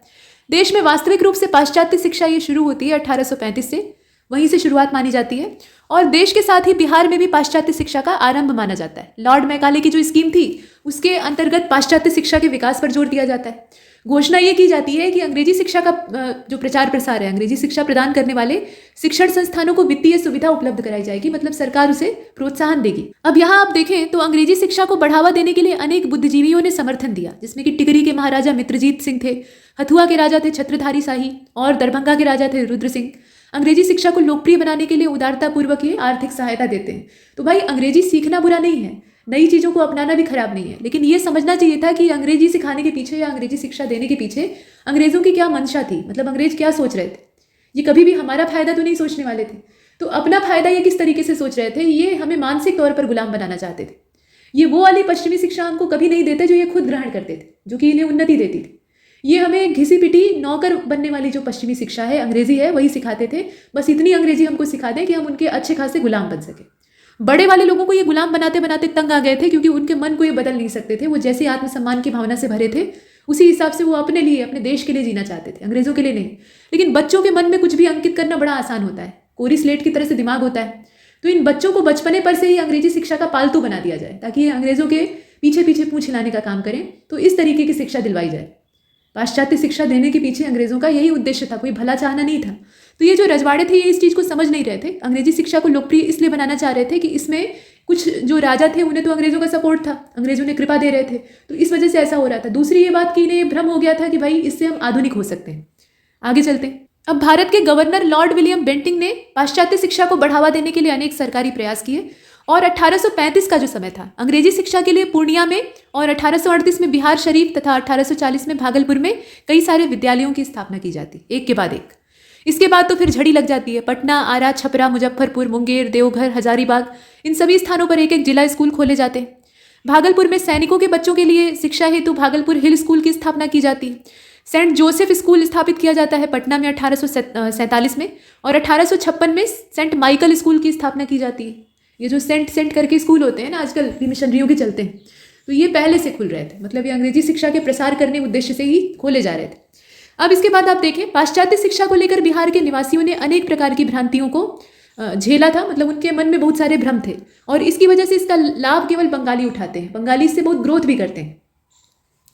इसके बाद आप देखें कि 1861 का समय, बंगाल के शिक्षा निदेशक WS एटकिंसन ने बिहार के शैक्षणिक पिछड़ेपन की समीक्षा की और कहा कि बिहारियों ने अज्ञानता और रूढ़िवादी दृष्टिकोण के कारण आधुनिक शिक्षा से अपने को दूर कर लिया है। ठीक, आधुनिक शिक्षा से अपने को दूर रख लिया है और इसी वजह से वो सरकारी सेवाओं में भर्ती से वंचित हो गए। तो बिहार का वो पिछड़ने का जो कारण है वो अंग्रेजी शिक्षा नहीं थी, बल्कि अंग्रेज थे। बिहार या बिहारी लोग अपनी संस्कृति से अलग नहीं होना चाहते थे। उन्हें यह आभास हो गया था कि अंग्रेजी शिक्षा हमें हमारी संस्कृति से, हमारी मिट्टी से दूर कर देगी, अंग्रेजों का गुलाम बना देगी। तो ये वाली जब मानसिकता उन्हें मालूम होती है तो कतई इससे पीछे हट जाते हैं। तो जो विकास का ढांचा अंग्रेज तैयार कर रहे थे उसमें ये शामिल नहीं हो पाते हैं। और दुख की बात यह है कि वही जो विकास का ढांचा अंग्रेजों ने बनाकर दिया है ना, वही अभी भी चल रहा है। उसी में थोड़ा बहुत फेरबदल करके, 2-4 स्क्रू बदलकर और 2-4 पेच हम लोग चेंज करके उसी को लेकर चल रहे हैं, और इसी वजह से एक बड़ा डिवाइड तैयार हो गया है। आज भी हम अंग्रेजी को ही लेकर ढो रहे हैं। तो यहाँ आप देखें कि 1866 का समय है। बिहार में बंगालियों ने एक आधुनिक बालिका विद्यालय की स्थापना की। आधुनिकता का मतलब अंग्रेजी नहीं होता है, ये बहुत ही पक्की बात है। तो इस चीज़ को ज़्यादातर लोग समझ नहीं पाए। अब इसके बाद आप देखें कि बालिका विद्यालय की स्थापना की और न्यायाधीश गिरीश चंद्र घोष ने पटना कॉलेज के प्राचार्य मैकिंडल के सहयोग से पटना में एक बालिका विद्यालय की स्थापना की। तो ये जो बालिका विद्यालय थे, यहाँ अंग्रेजी शिक्षा का भरपूर जोर आजमाइश की गई। इसके बाद आप देखें, राजमहल, भागलपुर और दरभंगा में महिला विद्यालय खोले जाते हैं। तो कुल मिलाकर इससे बालिका शिक्षा को प्रोत्साहन मिलता है, ये एक बहुत अच्छी बात है। 1887 की बात करते हैं। भागलपुर में तेज नारायण जुबली कॉलेज की स्थापना होती है। कुल्हरिया के जमींदार हैं विशेश्वर सिंह, ये पटना में BN कॉलेज की स्थापना 1889 में करते हैं। राजा कमलेश्वरी प्रसाद जो है ये 1897 में अंग्रेजी उच्च शिक्षा के लिए विद्यालय और विक्टोरिया जुबली स्कूल को मिलाकर एक DJ कॉलेज स्थापित करते हैं, और ये कहाँ पे है? मुंगेर में। तो इस तरीके से बिहार में शिक्षा का प्रसार होने लगता है। कोलंबस कॉलेज की स्थापना की जाती है। ये कहाँ पे होती है? 1899 में होती है, हजारीबाग में। अब आप देख रहे हैं कि सैयद नवाब रिजवी ने 1909 में BNR शिक्षक ट्रेनिंग कॉलेज गुलजारीबाग पटना की स्थापना की, और इसी वर्ष पटना लॉ कॉलेज की भी स्थापना की गई, और 1 अक्टूबर 1917 को पटना विश्वविद्यालय की स्थापना से बिहार में उच्च शिक्षा का मार्ग प्रशस्त होता है। तो ये सारी चीज़ें होती हैं बिहार में उच्च शिक्षा के लिए, और जो प्राथमिक शिक्षा है उसके लिए प्रयास किए जाते हैं। अब यहाँ पर हम एक साथ सूचीबद्ध तरीके से आधुनिक इतिहास से संबंधित बिहार में जो घटे हुए घटनाक्रम है उनको तारीख सहित देखेंगे, और ये टेबल काफ़ी इंपॉर्टेंट है, ध्यान से देखिएगा। तो यहाँ आप देखें, एक तरफ वर्ष दिया है और दूसरी तरफ घटना का नाम दिया है। 1857 की बात है, 12 जून 1857 रोहिणी अर्थात देवघर में सिपाहियों का विद्रोह होता है। 1857 में 3 जुलाई की तारीख में पीर अली के नेतृत्व में जनता विद्रोह करती है, ये पटना की बात है। दानापुर और आरा में बाबू कुंवर सिंह, ये दानापुर और आरा में विद्रोह होता है। बाद में ये विद्रोह जो है ये जगदीशपुर से जुड़ जाता है। तो बाबू कुंवर सिंह जो है वो अपनी पूरी सेना के साथ विद्रोह कर रहे थे, और ये 1857 की ही बात है, 25 जुलाई। 1858 में कुंवर सिंह के द्वारा जो ली ग्रांट नाम का एक ब्रिटिश जनरल था उसको पराजित कर दिया जाता है। इसमें ये विजेता सिद्ध होते हैं। इसके बाद कुल मिलाकर ये विद्रोह पूरा दमन हो जाता है। 1857 की क्रांति असफल हो जाती है, आप जानते ही हैं।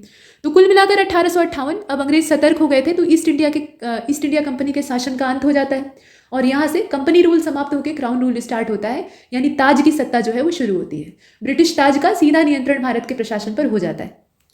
अंग्रेज इस बहुमूल्य उपनिवेश को किसी भी कीमत पर गंवाना नहीं चाहते थे, और इसके लिए वो बहुत हाथ पैर मार रहे थे।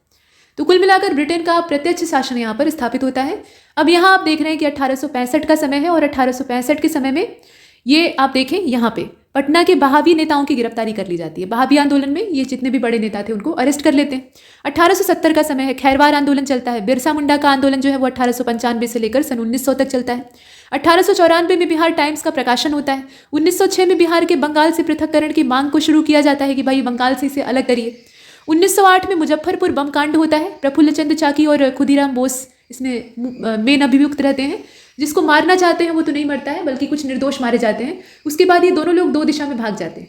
प्रफुल्ल चंद्र चाकी जो है वो आत्महत्या कर लेते हैं, और खुदीराम बोस जो है ये पकड़े जाते हैं। तो इनके टुकड़े टुकड़े करके इन्हें जगह जगह सरकार फेंकवा देती है, क्योंकि सरकार को ये डर था कि अगर इनका शव मिला तो बहुत आक्रोश पनप जाएगा।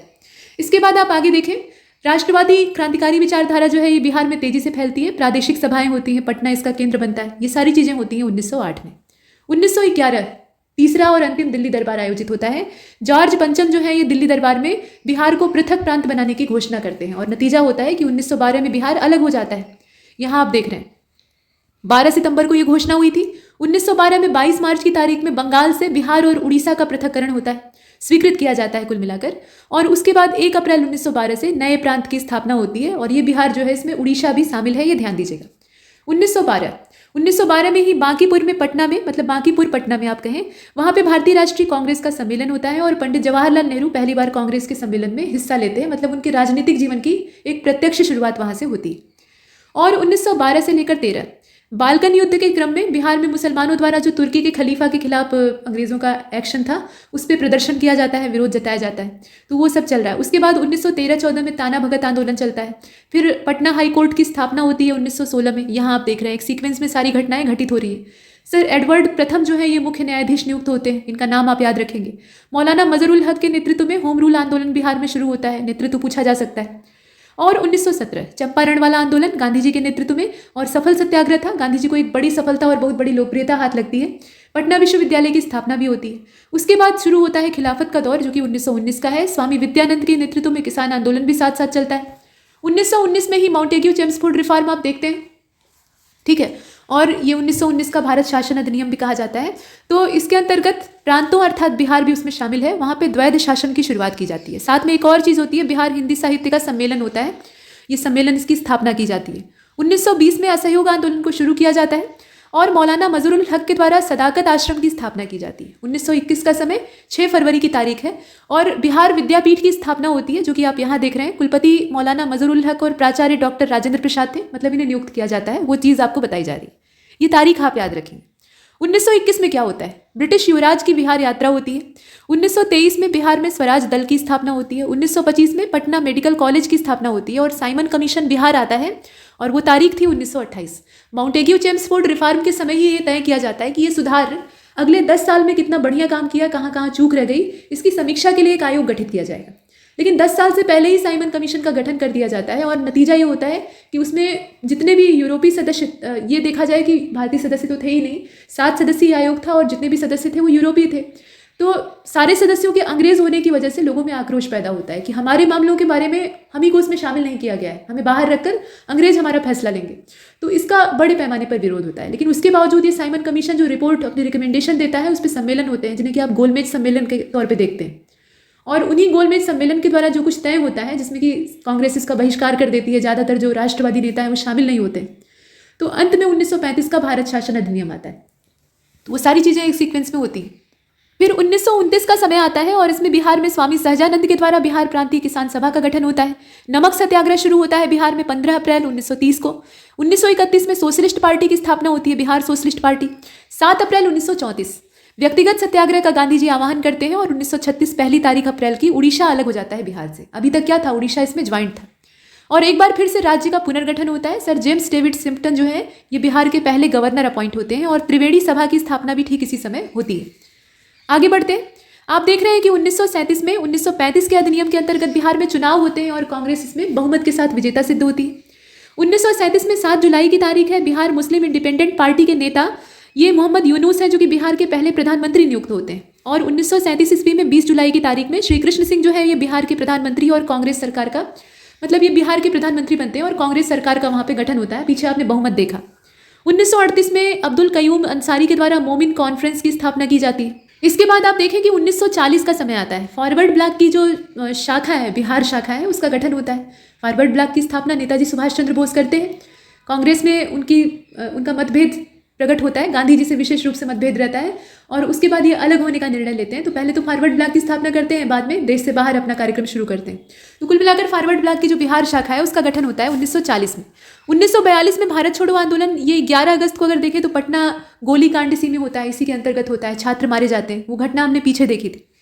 जयप्रकाश नारायण के द्वारा आज़ाद दस्ते का गठन किया जाता है। ये समय है 1942-43 का, वही भारत छोड़ो आंदोलन के अंतर्गत। 1946 में श्री कृष्ण सिंह के नेतृत्व में अंतरिम सरकार की बिहार में स्थापना होती है। हिंदू मुस्लिम दंगे भड़क जाते हैं 1946-47 में। अब समय आता है 1947 का। भारत आज़ाद होता है। बिहार में जयराम दास दौलत राम राज्यपाल बनते हैं और श्री कृष्ण सिंह जो है ये मुख्यमंत्री बनते हैं। ये स्थिति सामने आती है। 1950 26 जनवरी बिहार प्रांत के तौर पे घोषित होता है, मतलब एक राज्य का दर्जा प्राप्त करता है। राज्य तो पहले से ही था, मतलब संवैधानिक तौर पे। 1950 में बिहार में जमींदारी प्रथा के उन्मूलन के लिए कानून लाया जाता है और 1952 में पहला विधानसभा चुनाव होता है। कांग्रेस को इसमें बहुमत प्राप्त होता है।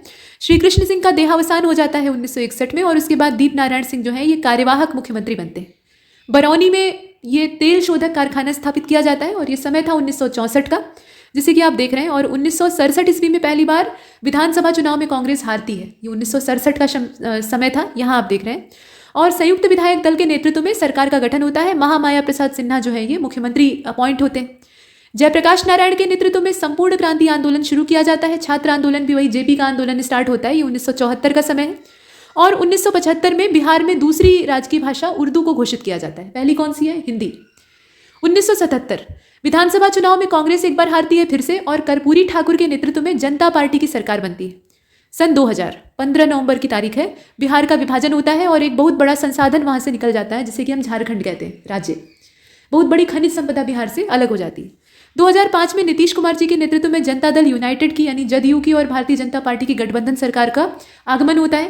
तो ये सारा आप एक क्रम से देख रहे हैं। और 2007 का समय है, वहां पहली बार बिहार में ग्लोबल मीट का आयोजन होता है। पहली बार बिहार दिवस का आयोजन होता है 22 मार्च 2010 में, ये पूछा जा सकता है। और 2012 में बिहार शताब्दी वर्ष समारोह को आयोजित किया जाता है। तो ये सब हमने देखा। 2012 1912 में गठन हुआ था, तो 100 साल बाद यानी शताब्दी वर्ष समारोह जो है वो 2012 में आयोजित किया जाता है। अब आगे हम बिहार की कुछ प्रमुख जनजातियों को देखेंगे। तो यहाँ पर जो प्रमुख जनजातियाँ पाई जाती हैं उसमें गोंड जनजाति को आप पहले देख रहे हैं, जो कि बिहार के छपरा, चंपारण और रोहतास जिले में पाई जाती है। ठीक है, ये जनजाति कहाँ कहाँ रहती है? छपरा, चंपारण और रोहतास में रहती है।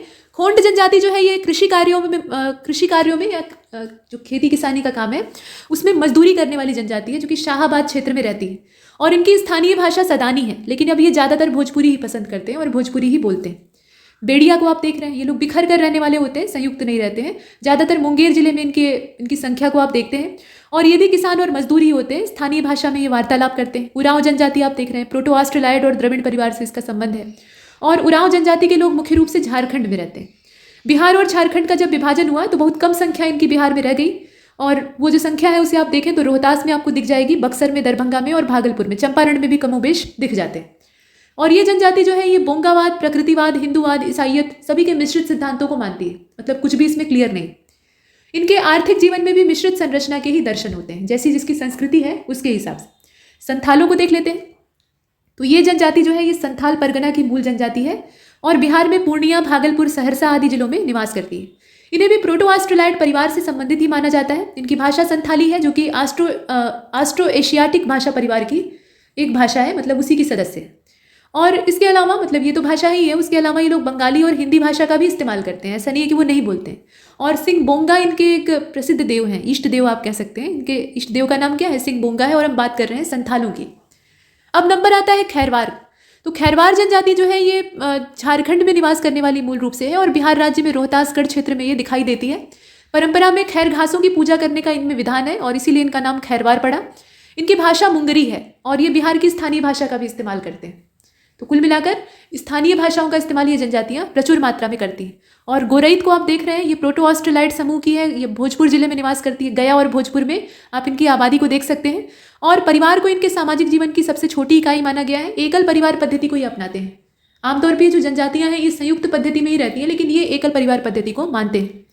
अब इनकी जो शादी है वो एक ही जाति में होती है, लेकिन गोत्र अलग होता है, जैसा कि अपने समाज में ज़्यादातर प्रचलित है। ऐसा माना जाता है कि समगोत्री अगर है तो वो आपस में भाई बहन या भाई भाई है, तो उनमें विवाह संभव नहीं। और इनका मुख्य पेशा जो है वो कृषि और मजदूरी दोनों है। अब वो आर्थिक स्थिति पर निर्भर करता है कि ये कृषि को अपनाएंगे या फिर मजदूरी करेंगे। इसके बाद आगे बढ़ते हैं। अब आप कोरा को देख रहे हैं, जो कि बिहार राज्य में जमुई, कटिहार और मुंगेर जिले के कुछ हिस्सों में निवास करती है और इनकी भाषा का नाम मुंडारी है। कोरवा को देख लीजिए, ये जनजाति अब भारत में बहुत कम पाई जाती है, ज़्यादा नहीं है। और बिहार में अनुसूचित जनजाति के कुछ लोग, मतलब ये अनुसूचित जनजाति है तो इसके कुछ लोग जो हैं वो रोहतास में दिखाई देते हैं। इसके अलावा कटिहार और मुंगेर और पूर्णिया में भी दिख जाते हैं। सामाजिक व्यवस्था इनकी एकल परिवार वाली है। स्वजातीय विवाह इसमें भी होता है। और अस्थायी और स्थानांतरित कृषि, शिकार इत्यादि इनकी आजीविका के साधन है। तो ये जनजाति है। इसके बाद मुंडा को आप देख रहे हैं। बिहार के बक्सर और रोहतास जिले में मुंडा जनजाति के लोग निवास करते हैं। और इस प्रकार बिहार का सामाजिक जीवन अगर देखा जाए, पूरा जनजाति और लोगों को मिलाकर देखा जाए, तो एक सामाजिक संरचना तो है, लेकिन वो कैसी है? मिश्रित है। उसमें बहुत सारे रंग हैं, ठीक वैसे ही जैसे हमारी भारतीय संस्कृति में। और बच्चों के जीवन के सभी अनुभवों से अवगत कराने की जो परंपरा है, आर्थिक उल्लेख की दृष्टि से ये जनजातियां बहुत ज़्यादा पिछड़ी हुई हैं। कुल मिलाकर बात यह है कि रंग बिरंगी संस्कृति से ये संपन्न तो है, लेकिन आर्थिक ढांचा मजबूत नहीं। आर्थिक ढांचा बहुत ही कमज़ोर है और इस वजह से विकास अवरुद्ध हो गया है। तो उसे आगे बढ़ाने के लिए आवश्यक है कि आर्थिक स्थिति को पहले बढ़ाया जाए, मतलब उसे ग्रोथ की ओर ले जाया जाए। तो इसके लिए बहुत सारी स्कीम है, सरकार अपना प्रयास करती है, लेकिन अभी भी कुछ कारगर चीज़ सामने नहीं आ रही। अब बिहार के भूगोल को देख लेते हैं। तो इतिहास को हमने पर्याप्त मात्रा में चर्चा की है। देखिए, उच्चावच के लिहाज से अगर देखा जाए तो बिहार को 3 भागों में हम बांट सकते हैं। 3 भाग कौन कौन से हैं? एक तो गंगा का मैदानी भाग है, दूसरा दक्षिण का पठारी भाग है। उसके बाद भौतिक बनावट के लिहाज से अगर देखें पर्वतपदीय क्षेत्र एक अलग चीज़ है, मतलब वो गिरिपथ क्षेत्र है जहाँ पहाड़ की तलहटी है। उसके अलावा गंगा के मैदान है, और दक्षिण का पठारी भाग भी जो है ये बिहार के उच्चावचीय हिस्सों में, या आप कह लीजिए कि भौगोलिक हिस्सों में आता है। तो 3 भाग हुए। भौतिक बनावट और संरचना के लिहाज से बिहार के जो 3 भाग हैं उसमें उत्तर का शिवालिक का पर्वतीय भाग है, तराई क्षेत्र है, और बिहार का विशाल मैदान और दक्षिण का सीमांत पठारी प्रदेश। ये 3 हिस्से इसके बांटे जा सकते हैं। तो ये भौतिक संरचना के आधार पर हमने बांटा। 90,650 वर्ग किलोमीटर में विशाल मैदान बिहार का विस्तृत है, जो कि बिहार के कुल क्षेत्रफल का 96% कवर करता है। और बिहार राज्य को मुख्यतः 2 भू आकृतिक प्रदेशों, मतलब एक तो गंगा का उत्तरी मैदान और दूसरा गंगा का दक्षिणी मैदान, 2 भागों में हम बांट सकते हैं, गंगा का उत्तर और गंगा का दक्षिण। उत्तरी गंगा मैदान में पश्चिम से पूर्व की ओर गंगा नदी प्रवाहित होती है, और गंगा नदी के दक्षिणी तट से झारखंड के छोटा नागपुर के पठार तक फैला जो बिहार का भाग है वो कैसा है? समतल है, मतलब प्लेन पाए जाते हैं। गंगा का जो दक्षिणी मैदान है वहाँ पे जो सहयोगी नदियाँ हैं उसमें सोन नदी है, कर्मनाशा है, फल्गु है, पुनपुन है, और उसकी बहुत सारी सहयोगी नदियाँ हैं। छोटा नागपुर के पठार से गंगा नदी की ओर प्रवाहित होने वाली जो नदियाँ हैं उनके द्वारा बहुत सारी जलोढ़ मिट्टी लाई जाती है, जिससे कि गंगा का दक्षिणी मैदान बना है। और नदियों की जलोढ़ मृदा जहाँ भी होती है वहाँ उर्वरा शक्ति प्रबल होती है। इसके बाद जलवायु से संबंधित तथ्यों को देख लेते हैं। तो समुद्र से दूर होने की वजह से बिहार राज्य में मौसम में काफ़ी विषमता पाई जाती है। वर्षा और तापमान की दृष्टि से इस राज्य की जलवायु जो है वो विशिष्ट प्रकार की है। मानसूनी जलवायु वाले इस राज्य में 3 प्रमुख मौसम होते हैं। ग्रीष्म ऋतु में मार्च से लेकर मध्य जून, और वर्षा ऋतु जो है वो मध्य जून से लेकर मध्य अक्टूबर तक होती है। जलवायु से संबंधित महत्वपूर्ण तथ्यों को देख लेते हैं। तो समुद्र से दूर होने की वजह से मौसम में विषमता है। तापमान और वर्षा की दृष्टि से अगर देखा जाए तो राज्य में जलवायु विशिष्ट प्रकार की। मानसूनी जलवायु वाले इस राज्य में 3 मौसम पाए जाते हैं। तो 3 मौसम आपने अभी देखे हैं, वही बताया गया आपको। मध्य अक्टूबर से लेकर फरवरी तक का जो समय है वो शरद ऋतु का होता है। ग्रीष्म ऋतु का मार्च से लेकर मिड जून तक का होता है, और वर्षा ऋतु का जो समय है वो मध्य जून से लेकर मध्य अक्टूबर तक का होता है। ग्रीष्म ऋतु मार्च से शुरू होती है और मध्य जून तक रहती है। अप्रैल के माह से दिन का तापमान बढ़ने लगता है और गर्मी के मौसम की शुरुआत हो जाती है। मई जून का जो समय है उस समय बंगाल की खाड़ी में चक्रवाती तूफान उठते हैं, तो उससे जनजीवन अस्त व्यस्त होता है। और गया जिले में सबसे ज़्यादा तापांतर आप देखते हैं, मतलब तापमान सर्वाधिक देखा गया, सबसे कम भी वहीं पर देखा गया। वर्षा की शुरुआत होती है जून के मध्य से। बिहार राज्य में वर्षा कब से शुरू होती है? ये मिड जून से स्टार्ट होती है, और जुलाई अगस्त में सबसे ज़्यादा वर्षा होती है।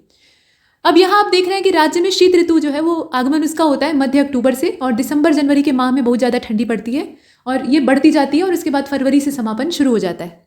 राज्य का उत्तर पूर्वी हिस्सा जो है वो सबसे ज़्यादा वर्षा प्राप्त करता है। तो ये कुल राज्य में वर्षा की स्थिति कैसी है, कैसा वहाँ पे सर्दी का मौसम होता है, गर्मी का मौसम होता है, वो सब हमने देखा। बिहार की प्रमुख नदियाँ और उनके उद्गम स्थलों को देख लेते हैं। तो यहाँ जो नदी है उद्गम स्थल है, और संगम, मुहाना इत्यादि भी जो है वो दिया हुआ है। अब इसमें आप देखें, बागमती जो है ये हिमालय की महाभारत श्रेणी से निकलती है, नेपाल से खोरमा घाट यानी जो खगड़िया है वहाँ इसका संगम या मुहाना आप कह सकते हैं वो है। कमला में आप देख लें कमला नदी को, तो हिमालय की महाभारत श्रृंखला से इसका भी उद्गम होता है। और काला गोला या काढ़ा गोला आप देखें, उसके बाद ये गंगा नदी में मिल जाती है। काढ़ा गोला के पास में ये गंगा नदी में जाकर मिल जाती है। महानंदा को आप देख रहे हैं, कटिहार के पास ये गंगा को सपोर्ट करती है, और ये भी महाभारत श्रृंखला से निकलती है। फल्गु जो है ये छोटा नागपुर के पठार से निकलती है, उसके उत्तरी हिस्से से, और टाल क्षेत्र के पास ये गंगा नदी में जाकर समाहित हो जाती है। पुनपुन को आप देख रहे हैं, ये मध्य प्रदेश के पठारी भाग से निकलती है, और फुतुहा के पास जाकर ये गंगा में मिल जाती है। कर्मनाशा जो है ये विंध्याचल की पहाड़ियों से निकलती है, और चौसा के उत्तर में जाकर ये गंगा को सहयोग करती है। गंगा को आप देख रहे हैं, ये गंगोत्री से निकलती है और बंगाल की खाड़ी में गिरती है, तो इसमें बिहार से होकर गुजर रही है, तो इसलिए इनकी चर्चा की गई। और आप देखें गंडक जो है ये अन्नपूर्णा जो मानंगमोट और कश्तांग वाला क्षेत्र है, नेपाल और तिब्बत मध्य हिमालय, वहाँ से इनका उद्गम होता है, और ये गंगा में जाकर मिलती है। सदानीरा इनका पुराना नाम था। बूढ़ी गंडक जो है ये सोमेश्वर श्रेणी की पहाड़ियों और विशंबरपुर चौर से निकलती है, मुंगेर के उत्तर में खगड़िया में गंगा में जाकर समाहित होती है। कोसी को आप देखें, सप्तकौशिकी इन्हें कहा जाता है। यहाँ आप देख रहे हैं सप्तकौशिकी कहा जाता है, पूर्वी नेपाल से निकलती हैं और काढ़ा गोला के निकट सप्तकोशिकी स्थान का भी नाम है और कोसी का उद्गम भी वहाँ से होता है, तो इन्हें भी कभी कभी सप्तकोशिका के नाम से जाना जाता है। काढ़ा गोला के पास यानी पूर्णिया जो जगह है वहाँ पे ये गंगा में मिल जाती। और कोसी नदी अपना रास्ता बदलने के लिए कुख्यात है, कब किस रास्ते से छोड़कर दूसरे मार्ग पर निकल जाए और किस गांव को डुबो दें इसका कुछ भरोसा नहीं, तो असमय बाढ़ लाने के लिए इन्हें जाना जाता है। अब इसके बाद आप देखें बिहार का शोक कहा जाता है, इसीलिए सोन का उद्गम होता है अमरकंटक से, मध्य प्रदेश से, और दानापुर पटना के पास में ये गंगा से मिल जाती है। और गंगा और सोन नदी का जहाँ संगम है वहीं पर पटना की स्थापना हुई एक छावनी के तौर पे, पाटलिपुत्र। इसके बाद आप देख रहे हैं सरयू या घाघरा, ये नम्पा रेंज जो नेपाल की है वहाँ से निकलती है और छपरा के पास जाकर गंगा में मिल जाती है। अब आप नदियों के किनारे बसे जो प्रमुख नगर हैं उनको देखेंगे और साथ में कुछ प्रमुख झरने और जलप्रपात हैं उनको भी देखेंगे। तो पहले नदी और नगर देख लेते हैं, उसके बाद फिर हम जो झरने और जलप्रपात हैं उनकी अवस्थिति को जानेंगे। तो आप देखें सोनपुर, मुजफ्फरपुर और हाजीपुर, ये 3 जो नगर हैं ये गंडक के किनारे बसे हुए हैं, जबकि मोकामा, बक्सर, पटना, भागलपुर और मुंगेर ये गंगा के किनारे बसे हैं। गया जो है ये फल्गु नदी के किनारे बसा है और छपरा जो है वो सरयू के किनारे बसा है। कर्मनाशा नदी पर जो प्रपात है वो बक्सर में है और जियार खुंड का जो छोटा प्रपात है ये फुलवरिया नदी पर है, नदी का नाम यहाँ पर दिया हुआ है। और दुर्गावती जो है इसकी लोकेशन है कैमूर में, जबकि ककोतल की है नवादा में। तो ये सब आपने देखा। कुछ जलकुंड और उनकी अवस्थिति दे रखी है, उसको भी हम तालिकाबद्ध तरीके से देखेंगे। तो मखदूम कुंड जो है ये राजगीर में है, ऋषि कुंड आपका मुंगेर में है, सूर्य कुंड जो है ये राजगीर में है, सीता कुंड मुंगेर में, सप्तधारा या सद्धरवा इसको कहा जाता है, ये भी राजगीर में है, और गौमुख कुंड जो है ये मुंगेर में। नानक कुंड को आप देख रहे हैं ये राजगीर में है और रामेश्वर कुंड जो है ये मुंगेर में है, ब्रह्म कुंड आपका राजगीर में है और लक्ष्मण कुंड जो है ये मुंगेर में। इस तरीके से हमने जलकुंड की अवस्थिति, उनका उद्गम स्थल देखा। अब नीचे बिहार की मिट्टियों को देख लेते हैं। तो 90% जो बिहार की मिट्टी है वो कैसी है? एलुवियल सॉइल है, यानी जलोढ़ मृदा है। गंगा नदी के उत्तरी भाग, मतलब उत्तर गंगा का मैदान, दक्षिण गंगा का मैदान हमने देखा था। तो गंगा नदी का जो उत्तरी भाग है और दक्षिण के जलोढ़ मैदान है, वहाँ नदियों द्वारा लाए गए कई सारे अवसाद इकट्ठे हुए हैं।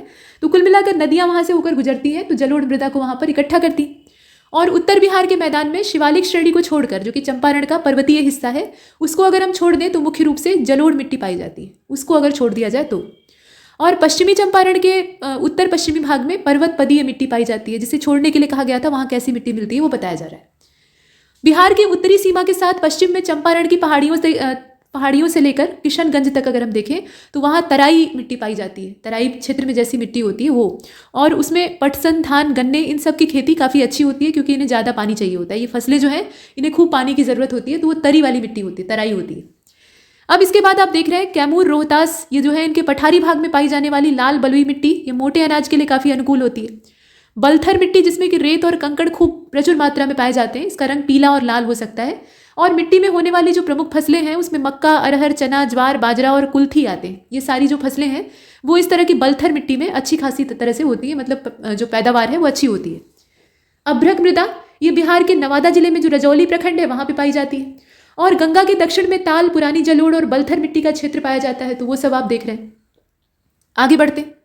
खादर मिट्टी, ये गंडक और बूढ़ी गंडक की जो निचली घाटियां हैं वहाँ पे पाई जाती हैं। इसके अलावा गंगा घाटी, कोसी, महानंदा की घाटी, यहाँ भी खादर मिट्टी मिलती है। बांगर और खादर आपने देखा था।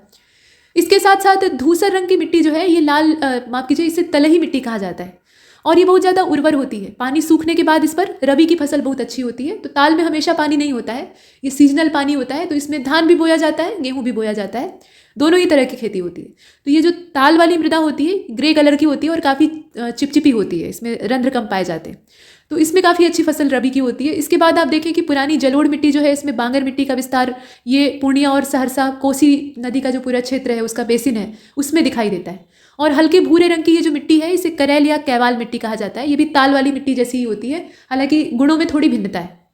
अब इसके बाद आगे चलते हैं। रबी की फसल अच्छा इसमें क्यों बढ़िया होती है? तो उसके पीछे रीज़न ये है कि रबी की बुआई होती है बरसात के अंत के बाद, मतलब बरसात समाप्त हो रही होती है और गुलाबी ठंडी की शुरुआत हो रही होती है, वहाँ इसकी बुआई की जाती है। और पूरी जो कड़क जाड़ा का मौसम होता है उस समय इसके बढ़ने की, ग्रोथ करने का समय होता है।